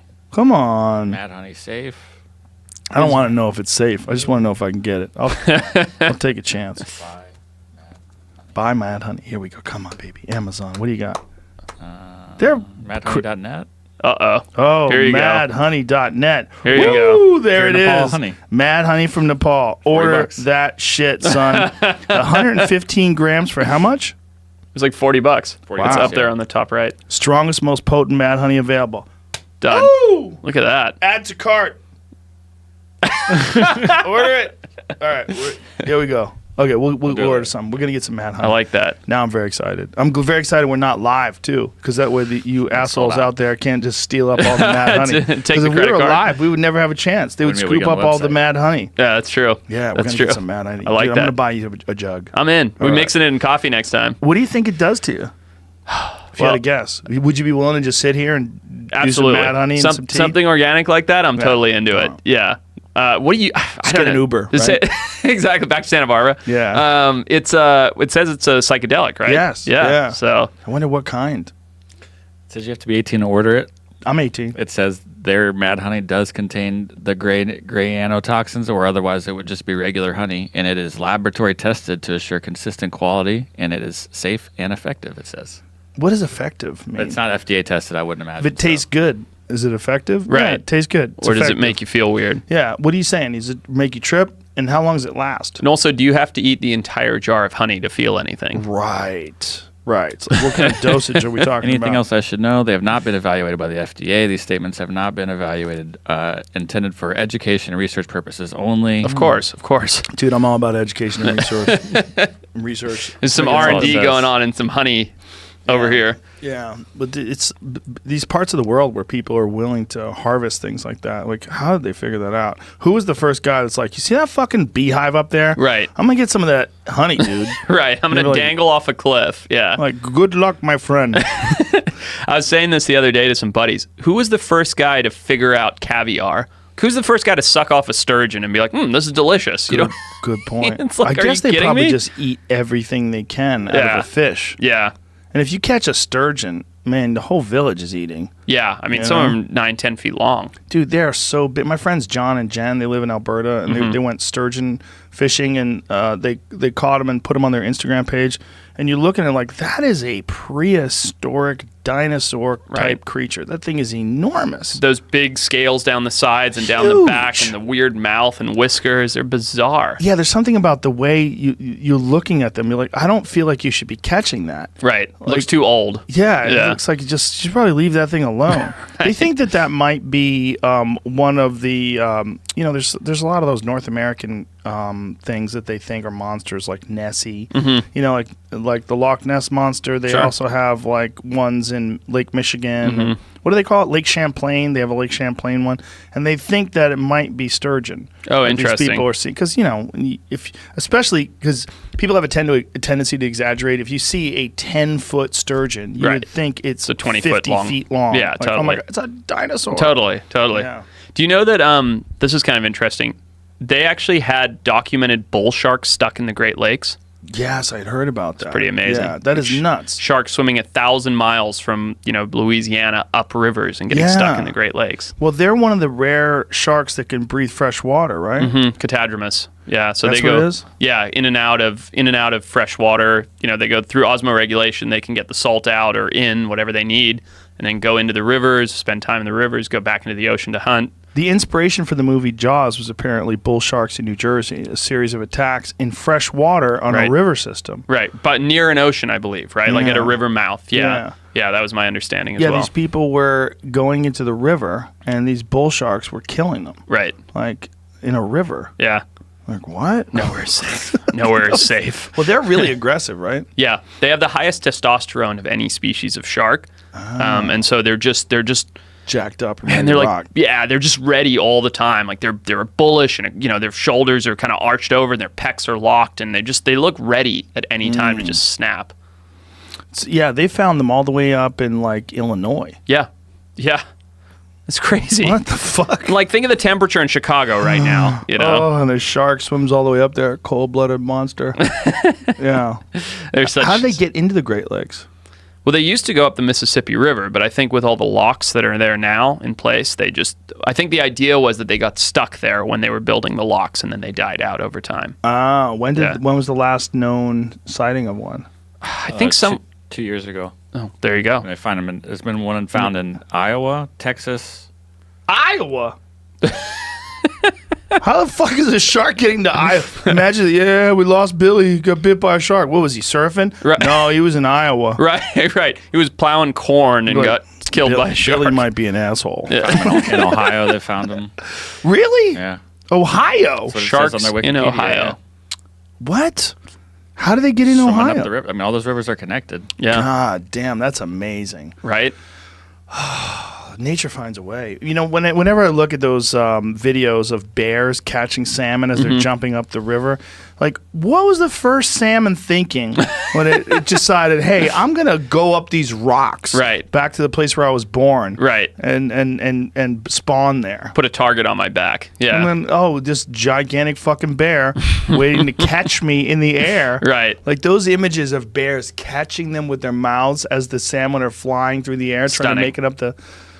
But it's so weird. Like, what a weird system. It's like nature's assuring robustness. They're assuring that these fragile fish don't make it. Because Right. in order to be able to make that trip to the ocean and back to get through the rivers and streams to survive. You have to be rugged. Right. And so they're ensuring it. Yeah. So they're going upstream, swimming against the current. Right.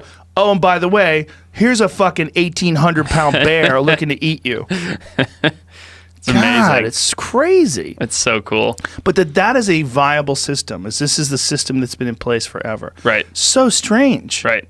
And that we can destroy that so quickly. Oh yeah. We put one dam in, and that ruins that whole ecosystem for that river and the bears and the salmon and the spawning. And we can remedy it. We put salmon ladders in and yada yada. But it's interesting that everything seems so tough, as you just said, and at the same time it's so fragile because we do one thing, like put in a hydroelectric dam, and it ruins the entire ecosystem. Yeah, we were in Seattle, and in Seattle there's a place where you can go, and it's like underneath this bridge, and there's these clear plexiglass walls, and you can actually see the salmon making their way through and up the river. And they were explaining how they had put dams in and didn't really understand the consequences of putting these dams back when they did. And then all these salmon would go to the mouth of the river where they thought they were going to go upriver, and it would be blocked. Right. And they would be stuck fucked. there. And they just died, and they didn't breed. And so the population drastically diminished. These salmon died in the harbor. Yep. Like really wild stuff. Yeah. It's crazy. And that supports, like that food source, that protein supports not just like the bears and the birds, but like the whole river's ecology, right? Like the river, the algae that live in the river, the little bugs that live in the algae depend on those salmon dying up that river and fertilizing the river. Yeah. So it's like the whole thing is so interconnected, and then, one little thing and poof. Yeah, that is really crazy. Did you see that video of the octopus that had captured an eagle? That captured an eagle? Yes. It was in Vancouver Island. No. The octopus had captured an eagle and was trying to eat the eagle, and these fishermen saw the struggle and released the eagle from the grasp of the octopus, which to me is like, that is here it is right here. Holy crap. That eagle's like, fuck, help, bro. Help, help, help, help. Hello? Well, help. But to me, it's weird. It's like, why are you getting involved in this? Right. It's not like right. Like people want to think that eagles are an endangered species. They are absolutely not endangered. You go to Alaska, they're like pigeons up there. There's there are a lot of them up there. Giant Pacific octopus. They're amazing. Those animals. Octopus. Yeah. But that's the thing. It's like I kind of like octopus more than I like eagles. They're much smarter. They're way smarter. Yeah. Yeah. They're really interesting. I mean, I love eagles too. Right. But you kind of got to lay it play out. Look, if I saw like a lion, that eagle might not make it anyway. Look at him. Right. He's fucked. He's on the side drowned. of the water going, what happened? What happened? The monkey people saved me from the kraken. Yeah, he was, I don't even know how the octopus got him. But what octopus can do is nothing short of spectacular. We were talking about my friend Remy Warren earlier, and he had a show on television before called Apex Predator, and it was basically they would study apex predators and the different strategies they used to be successful as a hunter. And when they did the one on the octopus, he was in here and he was like, dude, they're from another planet. Yeah. He's like, that is the way they change their texture and their color, and the way they do it instantaneously to adapt to their environment and how well they blend in. They're so interesting. I think they're the most alien creature that exists on planet Earth. Yeah, I agree. There's a new documentary out on, I think it's PBS, called Making Contact, that's just about octopus intelligence. There's this guy, he's a fisheries biologist, and he gets an octopus and basically lives with it in his living room. Like, he figures out that this thing likes being petted, like it knows how to, it's the diverse array of things that this thing can process mentally. It's like on par with like what chimpanzees do. You know what I mean? It's like it can open jars, it can close them, it can come out of the aquarium, go back into it. It'll swim over if it knows you. It knows if it doesn't like you. Like, it's unbelievable. Yeah, really weird, right? Yeah. Is that how we got this video? The octopus dreaming? I just looked it up, and it starts with the octopus in the guy's living room. This is it. This is Making Contact. This is amazing. And this video went super viral. Yeah, well, apparently as the octopus is asleep and dreaming, it's changing the outside color and texture of its skin in relation to whatever the fuck is going on in its head. Right. Wow, that's so wild, man. Isn't that nuts? It's just so weird how they can instantaneously change their coloration and their texture, and then perfectly blend in with coral. Right. Like when you see them like stop on a coral reef and just become the reef, you're like, what Instantly, are you? too. It's like, zoop, and it's gone. Look at the colors in this thing. You know, there are people that actually believe they are from out of space. I've seen that. I was going to bring that up to you, that there's biologists that believe that they came in asteroids and eggs. You got it. Yeah. That's exactly right. What do you think about that? I think, look, I believe in life outside of Earth, but I don't necessarily think that octopus came from that. I think they have other there are other cephalopods that they're related to genetically, squid and cuttlefish and things like that. I don't necessarily think they came from out of space, but I can see why there's science to support that it's a possibility, and then I can also see why people think that seeing them. Well, there's thoughts about that with a lot of different life forms, like spores. Mm-hmm. There's thoughts about that when it comes to psilocybin mushrooms. Yep. There's like the real freaky psychedelic heads think that psilocybin mushrooms came from asteroids. Right. And the proof in the pudding in that one, so to speak, is the fact that you can take mushroom spores into the vacuum of space and bring them back to Earth, and they still fruit. Yeah. I'm trying to grow weed right now to see what happens up there. Elon sent a little bit of weed into something on the space station, I think. Really? They're going to test it for 30 days and see if it's viable. Really? In some way. Wow. That's when we get into the weed business. Us and Elon, space weed. SpaceX right? weed, yeah. Elon sent weed into space, legitimately? I don't think this is the first time it's been done, but the story went around because it's a hot topic. That's interesting, because when he was on here, I don't even think he inhaled. You know? He's growing weed in space. Look at what the octopus eggs look like. Mm-hmm. Whoa! And so they're developing those intelligent chromatophores, that thing that basically the skin picks up the color and changes to match right there in the embryo. God. Look at their little eyeballs. How weird. And look how many of them. Like an invasion. You imagine if your wife gave birth to that many people? No thanks. You'd be like, what? I have a school. I have a school full of kids. First of all, I'm getting fucking snipped. Look at that. Yeah. Boink. Look how they drop off. That's Boink. what the Matrix looked like. Remember that? Exactly. Yeah, it is. Exactly. Dude, the Matrix is not that far off. And it seems like the further we go in time, in human evolutionary time, the more it seems like it's accurate. You know what I mean? Like it's like we're getting more and more plugged in every day. It's like a combination of the Matrix and the Terminator. The two of them together. Yeah, I'm very concerned about the future of our species. But going back to octopus and cuttlefish are closely related, right? And they both can change their texture and their color. Yeah, cuttlefish have less textural changes. They're more color based. Oh, okay. Yeah.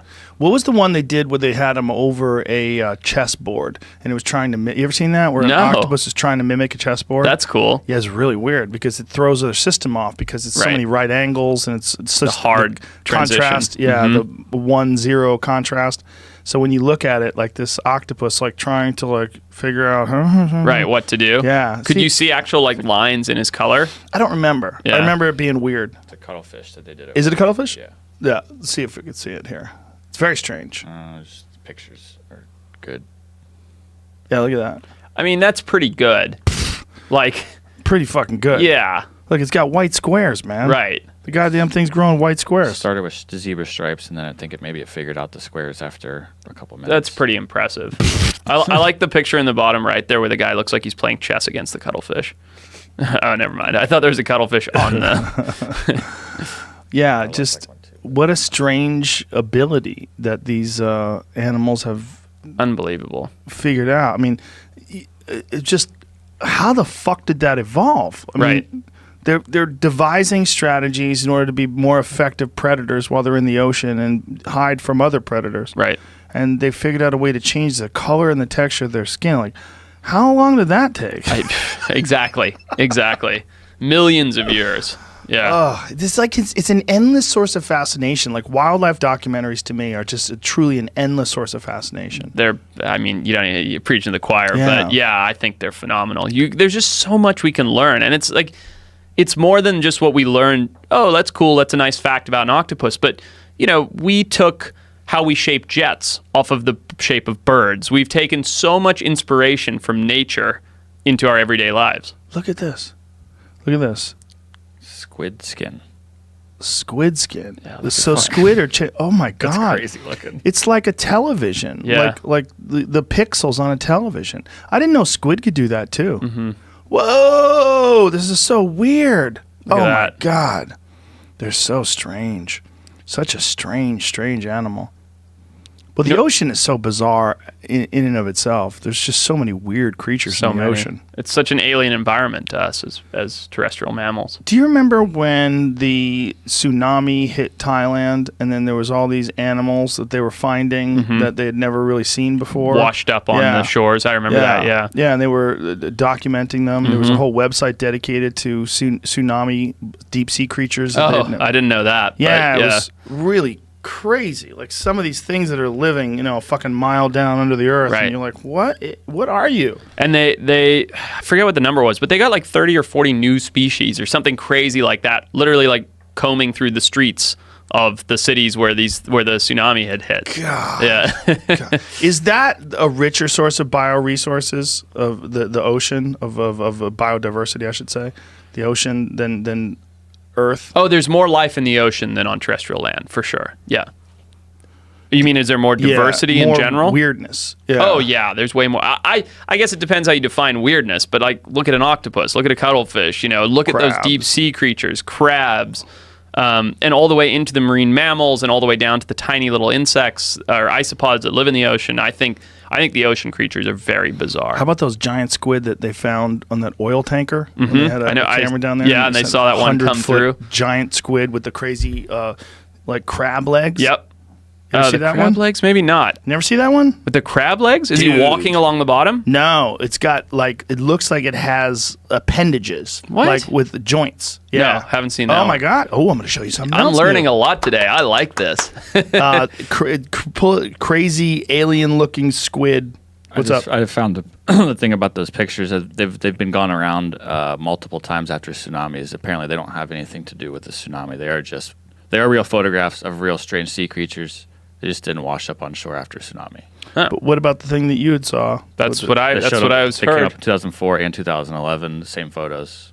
Oh, so people are bullshitting. Oh, so it's like a but, Russians. I blame the Russians. Go to pull up that alien squid discovered near oil rig. So they had a camera deep under this oil rig, and they spotted this thing with these insane long appendages. Look at this. Oh, whoa. Yeah, that's different. That's not what I thought you were talking about. Look at the fucking length of those. What are those things that dangle from it? What'd you call those things?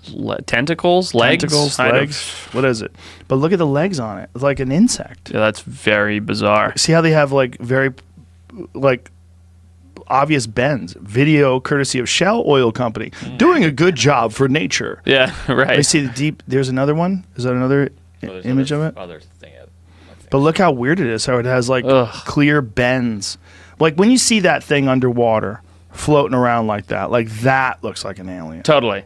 That is our exact kind of depiction of what an alien species Go to is. that green one right next to it. Yeah, look at that. Look at that thing. It's crazy. Man. I mean, if you saw that underwater, you would shit your pants. 100%. 100%. And it's 100 feet. Yeah. It's huge. It's nuts. I mean, is it that big? How big did they say it was? Am I making that up? Didn't they say the tentacles go crazy long? It looks like it. Yeah, they said the thing was enormous, but that the length of the actual tentacles or whatever the fuck it is was really long. So strange. And this, before they got this video footage of it, they didn't even know something like this was real. And there's like a lot of those where you get these deep sea cameras and you're like, oh, there's a species we haven't ever documented before. So it's in the Gulf of Mexico. They caught it at a depth of 7,800 feet. But does it say how big they think it is? You could just type in that Magna Pina squid size. Just big fin. Look at the fucking, just how weird it looked. Like the way that the head of it sort of pulsates and moves with the waves. Like it's like a Steven Spielberg creation. Yeah, there's that, and then there's also a puppy. Right. That's how diverse life is. Okay, the length is up to 15 to 20 times the mantle. 26 feet. 26 feet. Okay, that's or pretty more. Big. Or more. Yeah. Well, giant octopuses too, right? Giant squids were thought to be bullshit until fairly recently, right? Correct. Yeah, I don't know when specifically, but found a few that have washed up, and then they got some actual footage of some. That's what I thought you were talking about on some rigs, which is just crazy. What about octopi? What's the largest of the octopi? The giant Pacific octopus. So the species that you saw attacking that eagle, that's not a huge one, but as far as I know, that's the largest one. Look at the fucker. Yeah. Look at that thing. Look at that dead one. That's a giant squid? It's a big cephalopod. Giant squid, yeah. That thing's huge. That looks like it's more than 28 feet. If you stretch that bitch out? No, those ones are like 100+ feet. Okay, that's what I'm thinking. The giant about. Squid, yeah. 100+ feet. They can get up to that. Yeah. That is so nuts. Isn't it? 100-foot jelly creature. You know? And you know what's interesting is sperm whales will leave the surface of the ocean and dive down to their depths to hunt those. Jeez, that's what delicious. Their teeth are for. Calamari, bro. It's a lot of calamari. Calamari's good. Look at that fucker. So weird. So the large Pacific octopus, giant Pacific octopus, how big does that guy get? I don't know. And I mean, because they're fan out, so I'm not sure. Maybe 5 feet long, 6 feet long, but heavy, like 40, 50, 60 pounds, something like that. They've got a really big one at the Monterey Bay Aquarium. Really? Yeah, really cool one. Oh, I've been to that. I've been to that aquarium back in the day. Yeah. The legend of the Kraken. Like, they used to think that was all total horseshit. Right. Until they found some fossilized cups. They found some suction cups that were, some fossilized evidence of enormous cups that they think are indicative of this, real 100-foot octopus or huge fucking octopus. Well, or just a 100-foot squid on the surface. Yeah. Like you said, those stories always get embellished. So even if it was a 60-foot squid on the surface, say it was injured or dying and it was alive and the boat hit it and it starts slapping the boat with its tentacles. Hi, mate, it's the Kraken trying to get us. Like, that's not going to turn into a crazy sea fable. Can you imagine, though, if you were one of those dudes that was, like, making your way across the ocean and you, in the 1100s or some shit, and you jump in the water to wash off and you get eaten by a giant octopus in front of your friends? Yeah, that's... you see something come out of the desk. And it eats you with a beak. Right, chomps you. Oh, it's literally suction cups that rip you apart. Oh. It's crazy. And it's totally possible that those things were huge. We just don't have the fossil evidence because they're all made out of jelly. Right. They're just like... They don't fossilize. Yeah. Yeah. All you get is, like, if you... those fossilized... the images of the cups is just because it left an imprint in some sort of soil or something at the bottom of the ocean. So you like these kind of far out there ideas. How do you like this idea? There's a group of people that say that dragons were real, and I'll explain. Ooh. So around the same time period, so to speak, and I'm not one of these people, so I'm probably going to get the details wrong a little bit. Matthew McConaughey movie right now. Yeah, seriously. But so around the same time period in, China, South America, Africa, all these different Rome, all these places, images depicted people fighting dragons, right? And every dragon was slightly different, but it was all a giant scaly animal that could fly. So when you break that down, you think about the fact that large birds had a hard time being fossilized because their bones are so porous, right? So because they have like hollowish bones, they break down very easily and they don't fossilize. So the group that says this, basically they're saying the evidence is the reason there's no fossils of dragons is because they had bird bones and they were actually very delicate animals. But a handful of these small population of these giant flying lizards existed and basically encompassed all these different countries where they all depicted fighting dragons in their own way, and they were all killed off by knights or whatever it is, and then didn't fossilize. What? So it's like the science is saying that if there were lizards big enough to fly around and eat people, they didn't have bones that could fossilize. So it'd be like an eagle. Right. And that's why all these human populations around the world have depictions of them, because they did actually exist. Now, are there any stories of dragons written in the times of people that they actually had the written word, or is it just depictions? I don't know. Not my field. That would be interesting because are these depictions ancient accounts told by generation after generation, passed down? I think so. I don't know. I don't know anything about dragons or whether it's real, but I think it's interesting to think, oh, well, the science supports that if there were flying lizards, their bones wouldn't have fossilized, and these have been passed down, stories that have been exaggerated and passed down from generation to generation. And some of them breathe fire, but some of them don't, depending upon which culture it was significant to. I wonder if what the fire is supposed to represent, or they're just people are full of shit. Probably that one. Yeah, it's probably made it sound even cooler. Yeah, exactly. Right? Not only did I kill him, he was trying to burn me. Do you think that? Do you hold any weight? Do you think that holds any weight? Like, no, there was actually dragons? I mean, we know there were large flying lizards during the times of dinosaurs, right? The only weight that it could possibly hold is that, like, a few of those somehow survived much later than we previously thought. But do I think that there were dragons attacking human beings in civilizations? No, I don't. But it's still interesting. It's so much cooler if there were. Right. And like the fact that we know that pterodactyls did exist, that's cool. Right. It would be way cooler as if they existed with people. Right, 2,000 years ago. Why is that? But why is that so much cooler to us? I don't know. It's like I mean, people would dedicate giant chunks of their life trying to find out if pterodactyls did coexist with human beings at one point in time. They really would. Absolutely. Imagine if there was like 100-foot pterodactyl snatching kids. It'd be terrifying. Oh my God. Would you know about the moa eagle?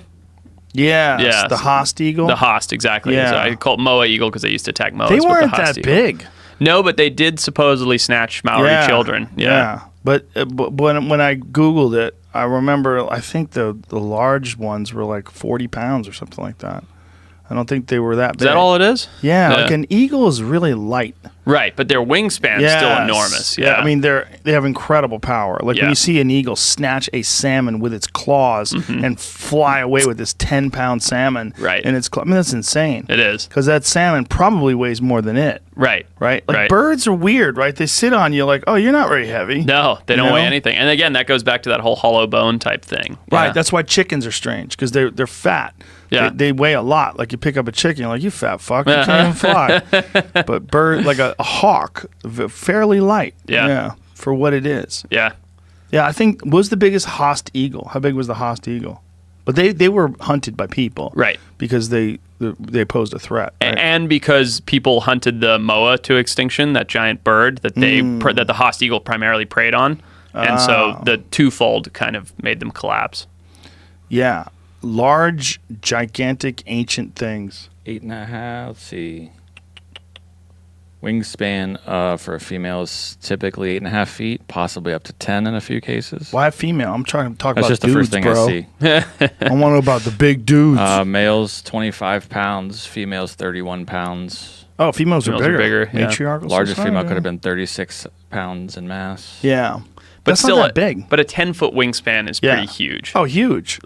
Yeah. I mean, and, talons, they've got, I don't know, but they had to have been enormous. They're Yeah. just flying knives. Yeah. Well, you've seen the videos that the Mongols use where they train golden eagles to kill wolves. Mm-hmm. And they fly shoot down. them out. And It's crazy. It's unbelievable. They fuck up wolves. Like, they're way smaller than a wolf. Oh, yeah. And the wolf has zero chance. Right. They swoop down and grab a wolf by the back of the neck and just fuck him up. Isn't it crazy? Hold it on. The wolf's like, trying to get away, and they're just killing him. And I believe, maybe it's not Mongolian culture, but one of those, falconry cultures, you have to, like, as a teenage boy or something like that, your rite of passage is to go climb the cliff and take the chick out of the nest. Whoa. And it's like this crazy process where, a number of kids die trying to get to the eagle chick, and the ones that come back, that's their bird for however long the bird lives, or I don't really know the whole process. That's right out of Avatar. Isn't that nuts? Right? Yeah. That's bananas. You got to steal the chick from the nest and raise it? Uh-huh. Who figured that out? Who figured out you're going to train a fucking raptor? I don't know. Like, how weird are people? Yeah. That they figure these things out. And someone was the first. You know what I mean? Someone was like, I'm going to go get that baby bird. You know what he probably did? He probably got high off that honey. He said, I'm going to keep climbing. That's right. I'm going to get me a fucking bird and have the bird do all the hunting. That's right. Everyone's like, you're crazy, man. Bro, you can't have a bird do the hunting. When I was in Venice this summer, there was a guy that had a hawk that he had trained that was sitting on his arm that he would stand there to keep the pigeons from disturbing all the customers that were eating in this restaurant. No way. Yeah, because the pigeons in Venice are so aggressive. Yeah. That this place we were staying at called the Gritty Palace, which is this beautiful old hotel in Rome, or in Venice rather. And now like up until really recently, I think the water subsided, but it was up under like 4 feet of water in the lobby. I saw the flooding. Yeah. shit's changing. Gotta Sure get out is. of there, folks. Yep. But this guy was standing there as we arrived with a hawk on his arm. And I think it was an American hawk that he had trained, and just to keep these pigeons on check. Because the pigeons would see the hawk and be like, fuck this, and they just get out of there. Would he send them, or he was just standing there all day? I don't know. Maybe he did, which would have been dope. Right. I would have loved it to see a hawk jack a pigeon while I'm eating linguine with clams. Right. You're like, well, this is perfect. Yeah. Yeah, look at this hawk. No, these are falcons. Oh, those are falcons. These guys are Planes. They take them on the planes. Are these emotional support falcons? I think so. That's hilarious. It literally says plane with emotional support falcon. Here's one with a lot of them on there. What? I don't know if they're transporting them or where they're going. Fuck out of here. Imagine being on that flight. You'd be like, listen, man, I'm going to wait for the next flight. I'm not flying with a bunch of fucking birds that are wearing masks over their head. They have like execution hoods over their heads. It does look like that. It's so strange. But it's humans are so weird in our ability to domesticate and capture animals. Mm-hmm. But there is evidence that other animals do it too. Have you ever seen the baboons that raise dogs? I know what you're talking about. Yeah, Weird. There's a couple different primates that have basically had pets. They steal dogs and then bring the dogs and feed them and put them in the camp because the dogs will bark when things are coming so they can sleep. So they can eat and sleep. So the hyenas just hang out with these dogs. So the dogs become like their buddies. Isn't that crazy? But they steal them. And they literally know that if they get this dog and bring it over here and then feed it, the dog will be like their guard dog. This is my pet. Yeah, which is what we think happened with humans and wolves, which sort of fostered this relationship with people and dogs. Exactly, yeah. These hyenas have figured that out. Isn't that nuts? What the fuck, man? How are hyenas figuring that out? Have you read any of Sapolsky's work on baboons? I don't think so. Robert Sapolsky is a fascinating guy. He's out of Stanford, and I found out about Sapolsky initially because I became obsessed with toxoplasmosis. That's that cat parasite that alters the behavior of rodents and makes them attracted to cat urine. So that it actually makes the rodents erect their testicles and their scrotum enlarges and engorges with blood when they smell cat urine. What? They become sexually aroused by the smell of cat urine. So this makes them get eaten by cats because the only place where this parasite can grow and breed and reproduce is inside the gut of a cat. So it's crazy. So it rewires the rodent's sexual reward system and makes them lose all their fear of cats. Not just all their fear, but they become sexually aroused by cat urine. So they run around and actually chase cats. Like you see cats that are just like trying to get the fuck away from these rats that have toxo. That's insane. Right. So then it gets in the cat, and then it gets in the people. Okay. And Sapolsky, when he was studying, he found when he was, I think he was doing his residency, one of the doctors he was working with was telling them when they get a motorcycle patient in, check them for toxo. Because there's a giant percentage of the population on Earth is infected with toxoplasmosis. Wow. And this toxoplasmosis gondii apparently changes human behavior and it makes people more reckless. And there's a direct correlation between motorcycle accidents and infection with toxoplasmosis. And they think that what happens is, look at this rat. This rat is sexually attracted to this cat. So this rat is like running on these cats. Look at him. He's running towards them. That's nuts. They don't know what the fuck to do. Look, he's running on top of the cat. Right. Look at it. Jeez Louise. Look, he's on his back. And the cat's like, what the fuck is going on? Like, look at this. Look at him. Yeah, that's nuts. That's so strange. They have their whole brain is rewired because of this parasite. So then the parasite gets in people. It makes people more aggressive. It makes it makes them more impulsive. Wow. And they think that that's related to the disproportionate number of motorcycle accidents that are connected to people that are toxoplasmosis positive. Wow. So they have this infection and they just take risks and they wind up crashing. That's crazy. Dude. What a crazy correlation, too, to put those together. In some countries, the rate of infection is crazy. Like in France, at one point in time, was more than 50%. Oh, wow. More than 50% of the population was positive for toxoplasmosis.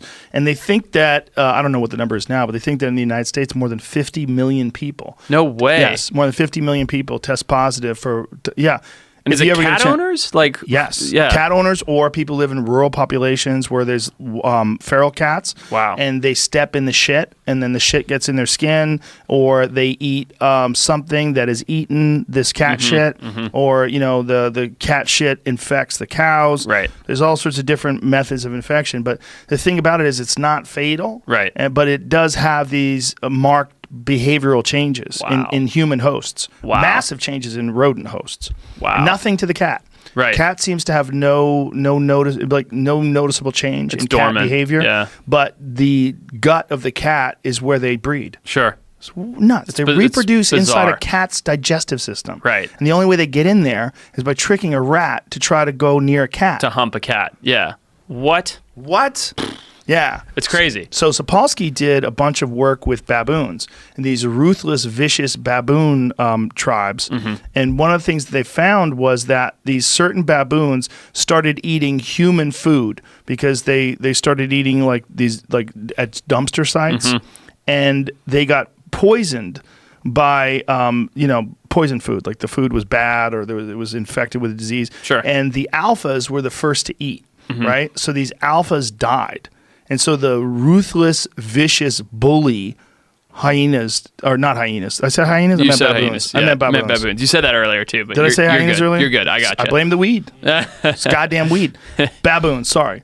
Baboon populations are the ones that had the dogs, right? I said that. Yep. Right? I didn't say hyenas raised dogs. You slipped one hyena in there, but I got you. I was following. Trying to keep up with biologists. So the baboons raised the dogs. The alpha baboons that Sapolsky worked with were eating this poison food, and the alphas died. Right. So they were left with a bunch of beta baboons. Right. And these beta baboons changed their behavior. They stopped being ruthless to each other. They started grooming each other, and it lasted like several generations. So he would return to Africa to study these baboon populations. Right. And there was a complete shift in baboon culture. Wow. Yeah, and he's got this really great speech on it where he goes into depth about how extraordinary it is that they we thought this was just how baboons existed and behaved, and they completely changed. Right. And it's attributed down to one individual.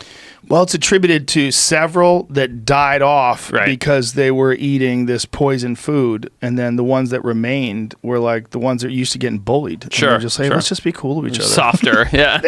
And they became a different kind of baboon population. It's amazing. Yeah, but they got like really sick and fat from all the human food. I bet. It's really unhealthy. There's a lot of that globally, these populations of primates that depend on human food. Have you ever seen the famous obese monkey? There's a famous obese macaque.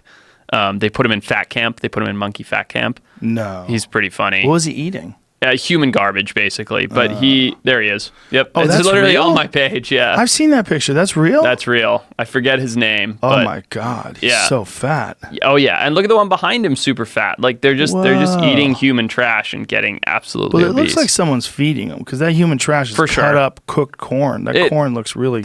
They are, and I think they've restricted it wherever this was. And it is sad because it's basically a form of animal cruelty. You're just making them enormous. But it's... Right. I mean, look at it. It's insane. Yeah, that fat fuck. He's got a lot of corn there, though. He's not aggressive towards anyone. No, he's chilling. Yeah. Monkeys will fuck you up, right? Oh, yeah. Primates baboons are terrible. I mean, they can be super aggressive. And old primates, I mean, they're sweet by nature, but if, you're a threat to them, they can be terrible. Yeah, but those little monkeys will steal shit from you, too. Oh, yeah. Steal your phone. Oh, yeah. Try to get it back. They'll kick your ass. My partner in production and I have this ongoing joke where we say we're going to make a show called Monkeys Are Assholes. And it's just a show traveling the world where monkeys pickpocket and bully people and jump on trains and steal stuff. And well, they exhibit some of the worst aspects of human behavior. We see how monkeys behave, and how, chimps, we love chimps, right? Chimps are adorable when you see them in movies. They're adorable in concept, but they're absolutely vicious and ruthless, including to each other. They gang up and they'll wage war and they'll go capture a neighboring chimp and kill him. Yep. No, they're brutal. They are. I mean, they're like a step backwards from human beings. You look at how they behave, and you're like, oh, if we had no social order, no structure, no laws, nothing. That's just kind of what we'd be like. But what's amazing is that we coexist. Yeah. What's amazing is that we get to see, oh, this is probably our past. Right. Right. Like, what was it like back when humans, Australopithecus, we were like barely removed from monkeys. Right, exactly. Hanging around with them. Like, how did we figure it out? And they didn't. Yeah, I mean, at some point it was like, oh, if we collaborate, we benefit more, right? Yeah. And they were like, if we fight, we benefit more. And it's just kind of diverged from that. Well, that's what's interesting to me is how some animals, their progress or their evolution remains stagnant, like crocodiles. They're essentially the same way they were tens of millions of years ago. Yep. Whereas humans, it's this marked change over the last 500,000 years, a spectacular change. Yep. Or 2 million years ago, the doubling of the human brain size, like really quickly, like this special moments in evolution. But then other things don't grow at all. But then you have these lions that get trapped on this island. They go, okay, we got to get way bigger. Right. And we got to fuck up these buffalo. It's the only thing we can eat. You can't fuck up a buffalo if you're little. Right. And the bigger survived, and those are the ones that bred. I mean, it's so interesting to see how this stuff sort of plays out, and that we're studying it, and really over the last only few hundred years are really getting an understanding of it. Even less than that. I mean, we're really only starting to understand it on a big picture now. Wow. Yeah, it is amazing. And everything in between, like you said, these crocodiles reaching their pinnacle of evolution tens of millions of years ago, and us constantly evolve. It's insane. The living world is so fascinating. Have you ever seen the video of these people? They're in a crocodile park and they're feeding these crocodiles, and this lady's like chucking chickens out. Oh yeah. And then the one crocodile bites the other crocodile's leg off and does the death roll, and the leg other comes straight off. Barely even moves. Mm-hmm. It's just like leg comes off and it just goes like, what the fuck, bro? Yeah. It doesn't even move. It doesn't react in pain. Nothing. I know the exact video you're talking about. It went totally viral. Yeah. And he just rolls and the leg just pops right off. And then he swallows his foot.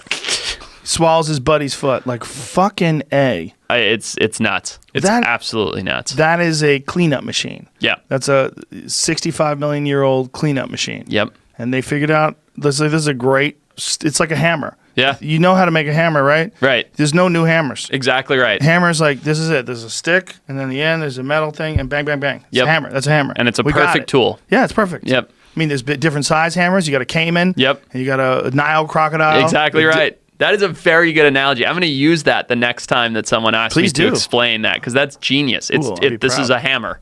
It's like they nailed it. There's no reason to make another knife. Knives are knives. Right. So the sharp edge, handle at the bottom. Got it. Right. It's exactly right. No, I love crocodilians. I think they're just so interesting. I don't know if I told you the story. When we were in Myanmar, we were retracing the Ramri massacre. Are you familiar with the Ramri massacre? No. You'll love this. So during World War II, when the Japanese were holding Ramri Island in Burma, Myanmar, the Allies came in and started making the Japanese retreat. And in the course of like 2 days, 1,000 Japanese soldiers were eaten by crocodiles, by saltwater crocodiles. What? Yeah. So they were retreating in 2 days? In 2 days. I mean, some reports say it was over a couple weeks, but the general consensus is 1,000 soldiers were eaten by crocodiles in a very short amount of time.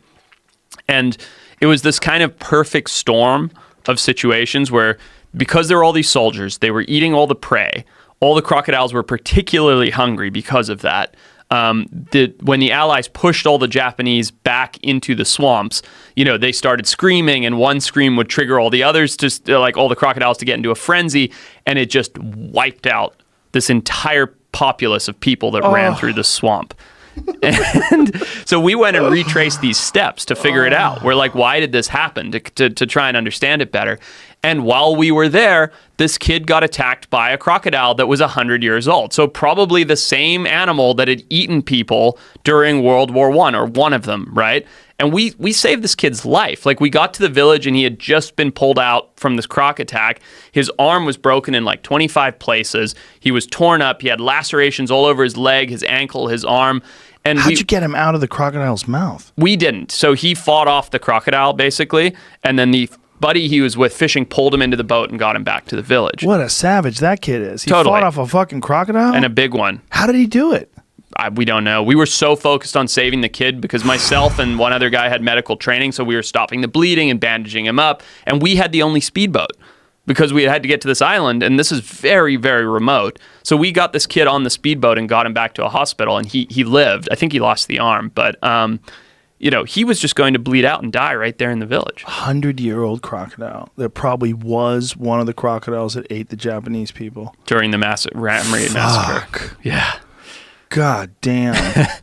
My friend Jim Shockey was in Africa, and they had hired him to hunt crocodiles that were terrorizing this one village. These people had fenced off this area where they could get water and clean and do and crocodiles had figured out a way to get through that and attack. And everyone in the village had like a bite mark here, a missing hand, a bite on their head. So many people had lost loved ones and friends. And while he was there, a woman who was washing clothes got killed by a crocodile while he was in the village. And these are Nile crocodiles. So these enormous, 20-foot long plus, huge killing machines. And these are, I try and dispel anybody that says to me, oh, these animals were hunting people. And I'm like, no, they were not. Crocodiles are. Do you know what I mean? Crocodiles will hunt human beings. They will lock in outside of a small village or an area that someone's collecting water. They'll spend weeks watching, studying the pattern, learning the behavior, and just wait for the perfect time where they can sink under, sit right there waiting for someone to gather water. In my opinion, they're not distinguishing that from another prey animal. They just know this thing's coming to water here at this pattern, and they will absolutely target people. 100%. They don't care if you're a person. Exactly. That's a weird thing about people. We feel like we have some sort of a deal. Right. Well, they're not really after you. Right. Sharks aren't after people. Right. Like, what are you talking They're to trying sharks? to eat. Yeah. Do you have a treaty with sharks? What are you talking about, man? People have this weird thing about animals, and when animals find out how easy we are to eat. Yeah. Then it becomes a real problem. Yeah, I mean, Lions of Tsavo, right? Those famous lions, they were targeting people. The Ghost in the Darkness. That's a great movie. Fantastic movie. Yeah. Oh, and so they were scary. targeting people. They knew that people were easy prey, and they're like, cool, we're going to keep eating them. Once they get a few meals, and they're like, not bad, and fucking real easy to catch. Yeah, that's right, yeah. It's the opposite of fast food. Yeah. We're like mussels growing on the beach. Yeah. Just pluck them. Totally. Yeah. There's, about the Sundarbans in India. Yes. That's a crazy place. Crazy. I did a bit about that in my act as well, back in 2009, my Comedy Central special, where over a period of 200 years, they think somewhere in the neighborhood of 300,000 people have been killed by tigers in the Sundarbans. Isn't that nuts? I mean, it's just like that number. It's unfathomable. There was a story that I talked about in that set where there was a boat filled with 5 guys, and one tiger swam out to the boat, killed a guy, dragged his body to the shore, jumped back in the water, swam out to the boat, killed another guy. Did it with 3 different guys until he got tired of killing people. That's insane. Killed 3 people in a boat of 5. So these 2 guys lost 3 of their friends just shit in their pants. They swim. Yeah. Oh, yeah. Tigers swim. are crazy. And what's crazy about the Sundarbans, too, is there's saltwater crocodiles, there's tigers, there's bear. I mean, there's elephants. Yeah, there's Asiatic sun bear there. It's just like, it's this crazy little habitat. And I know a couple photographers that have been in there, and they're like, you don't see anything. It's like huge, tall tufts of grass. Everything can hide perfectly, and it's all there. And you just don't see it coming. Oh, fuck. And a bunch of people that are living in these huts and these villages. They have no protection. But you said something earlier today about how your friend projected the wolf howl into the... Not my friend, that guy in that thing that we watched. that weird wolf guy. Gotcha. The wolf expert. But what I love... I find that those non-conflict mitigations are going to be the wave of the future, right? Using technology to come up with biocontrols like a wolf growl to other wolves, or an alarming sound or a smell that animals don't want to interfere because of territories. I think that stuff's fascinating. It is. Yeah, I agree. It really is interesting. And I think one of the cool things about all this wildlife is that if we handle it correctly, we can make sure that these things are sustainable and they stay around, and we can still be like just marvel at their presence. Yeah. And it is possible to keep wolves here. Yeah. It's possible to keep grizzly bears here. It's possible to keep all these things here. And we really, really, really, really should. Yep. Because if you go back in time, I mean, how amazing would it be if we could go back in time and see saber-toothed tigers. Like, incredible. To be able to see some of these animals that you only see depictions of, or you see skulls of, that were caught in the La Brea tar pits or something. Like, we have those things right now. We have a lot of them. And we can save them. And we have the knowledge, the power, the technology, the tools, the finance. We have all the pieces of the puzzle to make it work. Well, I think that's one of the really cool things about what you do is you broadcast all this stuff and you let people know, and you have a big signal, and you show people all this cool stuff like that tortoise that you found, or like all these other different animals, and you let people know, like, this is interesting, this is exciting, and it's something that it's in our DNA to be fascinated by other life forms, right? And it's worth saving. Yes. Like we don't want to be sitting here, our great grandkids, Joe, sitting at the same table, 100 years from now, going, man, imagine if we could have seen a grizzly bear. Yeah. Like, we don't want that. Well, we used to have them here in California. It's in our state flag. It's in our flag, the golden grizzly. Yeah, but there's not a single one left. No, they killed all those fuckers. Yeah, possibly. I don't want to get down a weird rabbit hole here. Possibly in Mexico, the silver grizzly bear in the high Mexican Sierras. What? Ongoing reports of grizzlies. So the same species that would have been here, right, that hung out in the Sierras, traveling all the way down into the Sierra Madres of Mexico, and then in these what they call sky islands, if you're familiar with that term. I'll explain in a second. These islands of isolated habitat up in the sky where they get more rainfall and everything else. There's big tracts of private land down there in Mexico where a couple of these farmers are like, something's killing my cattle, and it's not a mountain lion, and it could potentially be like half a dozen Mexican grizzly bears. Couldn't it be jaguars, though? Could be, but they're saying it's not cats. There's like reported sightings of seeing bears. Really? And if you look up the Mexican grizzly bear, it was declared extinct 20 years before another one was killed. So they're like, nah, they're gone. They're declared extinct. Then 20 years later, some guy shoots one. Google Mexican grizzly bear. I need to see this. So what'd you say? I'm trying to find some, like, this just shows pictures of grizzly bears and stuff. So I'm trying to find, like, you can add the word silver in my. Why silver? I think it's just the fur color. Oh, so they have like a silvery color to them? Like, oh wow. Mm-hmm.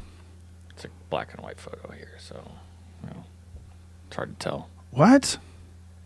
Those are real stuff. That's stuff in Chicago, but they're from Mexico. Yeah. So what year is this? That's probably World Fair time. I don't know. Wow. 1899. This says. But take a look at when the last one was killed, and then if you can find it, see where it says they were extinct, and it's many, many years later. They took this one on a parade of some sort. Whoa! Look at that fucker. 1960. 1960s, yeah. Interesting. So it might be possible that thing is still alive somewhere. There are reports floating in, and I mean the 60s. That's not long ago. Right. So, there's reports that on these giant tracts of private land up in these mountains, there's potentially a very small population of Mexican grizzly bears. Wow. Which I think is fascinating. And it's one of those things that I don't think, it's like so crazy that I don't think anybody's gone and looked. You know what I mean? Like if some rancher who owns 500,000 acres in Mexico is like, yeah, I've got a bear killing my cows. It's like, yeah, sure you do. Right. But maybe he does. Like who's gone to investigate up in the high mountain peak areas of this 1,000,000-acre ranch? Well, there's not supposed to be grizzly bears in Colorado, but my friend Adam Greentree, who is a very experienced outdoorsman, he was hunting in the San Juan Mountains, and he got a grizzly bear filmed on camera. He's looking at it through a scope, and he documented it on his Instagram page, and he's like, that is a fucking grizzly bear. Wow. And there's sightings of them from the past. That was when he was getting chased by one, but I believe that was in either Idaho or Wyoming, places where they're known about grizzly bears. His sighting of this is when he's holding up a gun, and a female kept bluff charging him. See her standing there in the background? Oh yeah. She's Dude, not happy. Not happy. Fuck that. Wasn't his gun not right? It wasn't. Too? No, his gun, he had the wrong caliber bullet in his gun, so it didn't really load all the way into the pistol. Oh, geez. And he didn't know that until after this altercation. So even if he had pulled the trigger, nothing would have happened. Right. No bueno. But she bluff charged him. She got within 30 feet a couple of times. Yeah. Did I show you that lion that we were extracting DNA from in Zimbabwe? Did I tell you about this? I don't think so. Dude, This was pretty nuts. So in late last year, I was tracking this giant lion that this friend of mine had told me that he'd seen in Limpopo Valley of Zimbabwe, like just north of the South African border. And we surmised that there was a potential that this animal, because it was so big, it had such unique behavior in the fact that it was hunting buffalo and even juvenile elephants, might have remnant Cape lion DNA in it. Because the Cape lion is this extinct subspecies of African lion. It was bigger than your regular lion, and they would follow the elephant migrations north and then back south, but generally they hung out in South Africa. Anyway, long story short, we wanted to test the DNA of this lion to see if it had any Cape lion DNA in it, and it was this one individual animal. So we tracked it for over a week, hung bait every night, did the collars, did everything that you do to get a lion in, and then finally this massive black maned lion came in, and I darted it from about 30 feet away from a blind. Yeah. 30 feet? But wait, it gets worse. I was in a blind, so I felt kind of safe, right? But when I hit it, I had dosed for, and it wasn't even me, we had a vet with us, he had dosed for a regular-sized African lion. So the animal takes off running as I hit in the back rear quarters, and we trot after it on foot looking for it. And we get up to it, and we're like, oh, he's down. Okay, time to do our workup. And I start walking up to it to check it, as you do when you've tranked an animal. I get, Joe, from me to that television, the big one right there, and it pops up and is like, hello. It's not all the way asleep. And I just drop to the ground and just go limp, right? Because I'm like, crap, he's going to come and kill me. And fortunately, he was drugged up enough, even though he wasn't asleep, to just kind of like not know where I was.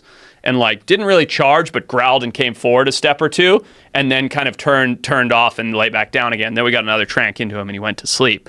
But it was really scary. How big was he? I think do you want to show him the picture on my page? Huge. I mean, I don't know lion weights or points or any of the hunting stats, but unusually large. Oh yeah, biggest one I've ever seen, and I grew up there. Huge. Did you get the DNA, and did they run the tests? We did, and there was a 14% discrepancy. No, it's not. This is the tortoise, actually. It's a lion. Oh. What? Right here? Yeah. Why is it running that? I don't know. It started on video. Oh, that's weird. No, I think this is just an ad, and I just used the lion. I scrolled down a little ways. Keep going down. You got a fucking awesome Instagram page, Thanks, man. So cool. You got so much cool imagery. Yeah, it's a little further. Yeah, it's further down. I'm sorry. I don't mean to make you go forever. No worries. But it was huge. I mean, it was just... You'll find it. It's down a little ways. So you said there was a 14% discrepancy? Between it and regular South African lion DNA. So there's something off. So there's something off. So we couldn't quite figure out what it was. We drew blood. We took hair clippings. And the latest is, it's not, again, I'm not a geneticist, but the latest is that sample has been sent down to South Africa to run against Cape lion DNA to try and figure out what the discrepancy is. But yeah, there was a discrepancy. So there is something unique and unusual about Definitely. this. Something unique and unusual. Got it there? No? It's here, let me see if I can find it. What how long ago do you think this image would be? What do you mean? Like how long ago? A year ago? Yeah, 2 years ago? No, it shouldn't be that long ago. It should be just a couple weeks ago because it only came on a couple weeks ago. Let's see if I can find it quickly. It's a big animal, and I've got it on my phone. Otherwise, I know this is boring for viewers, don't worry about it. It's just this massive lion, and to have him charge me on foot, it was pretty terrifying. So are you talking about something that's twice the size of a normal lion? I would say like 25%? 1.5. Yeah, 25 to 50% larger. Wow. I mean, the paws were yeah, I'll show you on my phone. I can send it to you guys, but it's just huge. Okay. Big, black mane, unbelievable animal. We'll get you to airdrop it to Jamie. Sure. If you got the image. Yeah, I got it here. Sorry, Jamie. Maybe I didn't end up putting the actual images. Yeah, that's the first line I see on your... Yeah, sorry about that. You might not put it on Instagram? Is that even possible? In this day and age? Well, you have so much cool shit on Instagram, you probably forgot. I do lose track. Yeah, man, your Instagram is just all like crocodiles and monkeys it's fun and gorillas stuff. And shit. So much wildlife. It's lots of fun. Here we go. I got it here. Where did you eat that food that you sent me? You sent me a picture of some delicious elk that you were eating. Oh, dude, so the elk came from, remember we were talking about Hex? Uh-huh. The technology? Hex, yeah. Those Hex guys are friends of mine that created that technology, and I've tested it in the field. I'm wearing it in these lion photos. And here you go, Jamie. I'll just give that to you.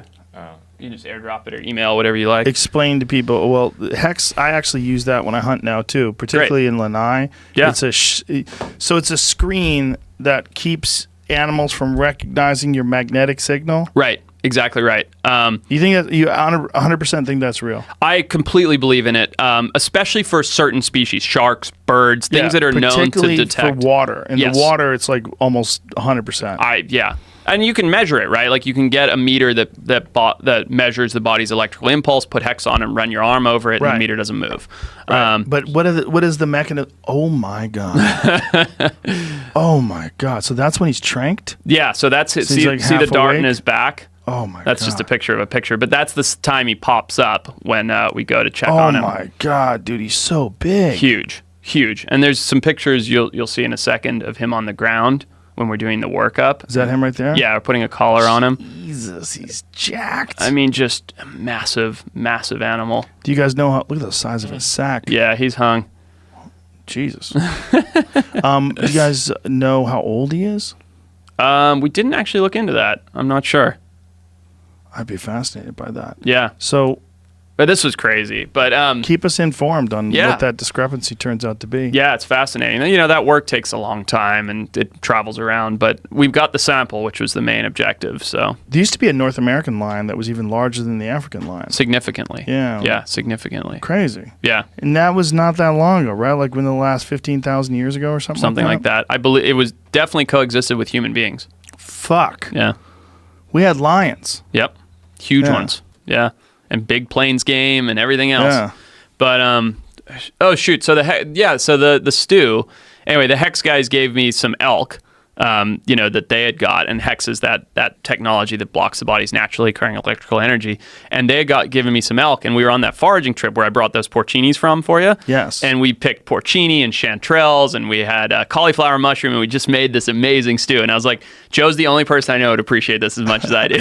You're headed back to Santa Barbara tonight? Uh-huh. I have some elk for you. I'll take you up on Dude, it. Any day. Beautiful. Thank you. Well, listen, man, we just did 3 hours, if you can believe it or not. Jeez Louise. Yeah, it's already 3:35. I had no idea. Time flies when you're having I would have fun. guessed 30-ish minutes. I know, crazy. But I really appreciate you, man. I appreciate all the stuff you're doing. I appreciate your social media, and tell people again about your show. Yes, Extinct or Alive on Animal Planet, Wednesdays at 9 p.m. We travel the world searching for animals wrongfully deemed extinct, and we're pretty damn successful. That's amazing. Thank you, bro. Thank you. Appreciate you, man. Thanks, Joe. Bye, everybody.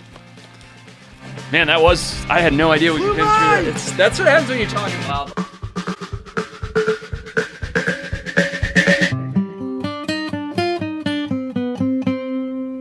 I lived with a pack of wolves one summer in Alaska when I was up there doing research, and so like all of these. Lived with a pack of wolves? Mm-hmm. So how'd you do that? I was doing research for the U.S. Fish and Wildlife Service, and I ran a research camp. I did it 5 years in a row, and 1 year, a pack of wolves moved into my research camp. Whoa. And it was whoa. I mean, whoa. I went fly fishing one night, and I was standing on the bank of a river, and I just kind of had this eerie feeling. I was by myself, and I just had this eerie feeling that I was being watched. And I happened to look behind me, so my eyes were starting to truncate down on the leaves, and then all of a sudden it came to this little opening. I could see a wolf's face staring at me through the alders, and she was probably 10 yards away, something like that. Whoa. And so I saw her, and when I looked at her, she was just staring at me, and I just looked back at her, and I just said, hey, I said, hey, Mama, what's going on? And I just kept fishing because I wanted her to know that I knew. And I turned my back on her and I kept fishing. Well, are they similar to regular crocodiles or alligators in that they don't have to eat for like a year? Yeah, so caiman don't have as slow of metabolism as certain other species, but they're a member of the alligator family, so to speak, and they can go very long times without food. What a crazy animal. Like, looks like a monster. Yep. I mean, look at the teeth on that thing. Swallows things basically whole. Just it spins to take chunks off of things. Swallows them whole. It doesn't have to eat for a year. Can go underwater for how long without holding its breath? Like 40, 45 minutes, some of them. Yeah, some species. Yeah. So you have no idea it's there. Right. It's just waiting for you. And they're fairly small, right? There's like a 90-pound animal when it's fully grown. Well, these ones, it's so little is known about this particular species of caiman that it's hard to say. I would say, yeah, 100 pounds is probably about right. There's a great one of a jaguar with a caiman in its mouth. That one. Look at the eyes on that fucker. Yeah. Like, go expand. Look at that! Oh, the thing of nightmares.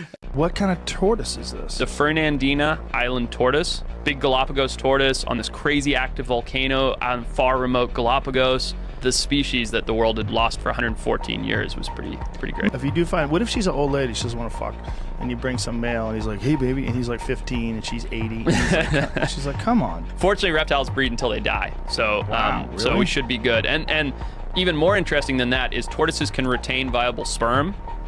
So what we had hoped when we found her was that, you know, maybe she had copulated with a male 10 years prior and had been under such tough environmental stress that she hadn't had the biological energy to lay eggs. And we're thinking, oh, let's get her some food, get her some water. Who knows? Maybe she'll give some offspring. So she might already have fertilized eggs inside of her from 10 years ago? Yeah, they sperm can live in them to like up to 20 years. That's some serious sperm. Yeah, tortoise That's sperm, some slow and steady. Serious sperm. What? God damn. What longevity? Yeah, You know? amazing. Really? Yeah.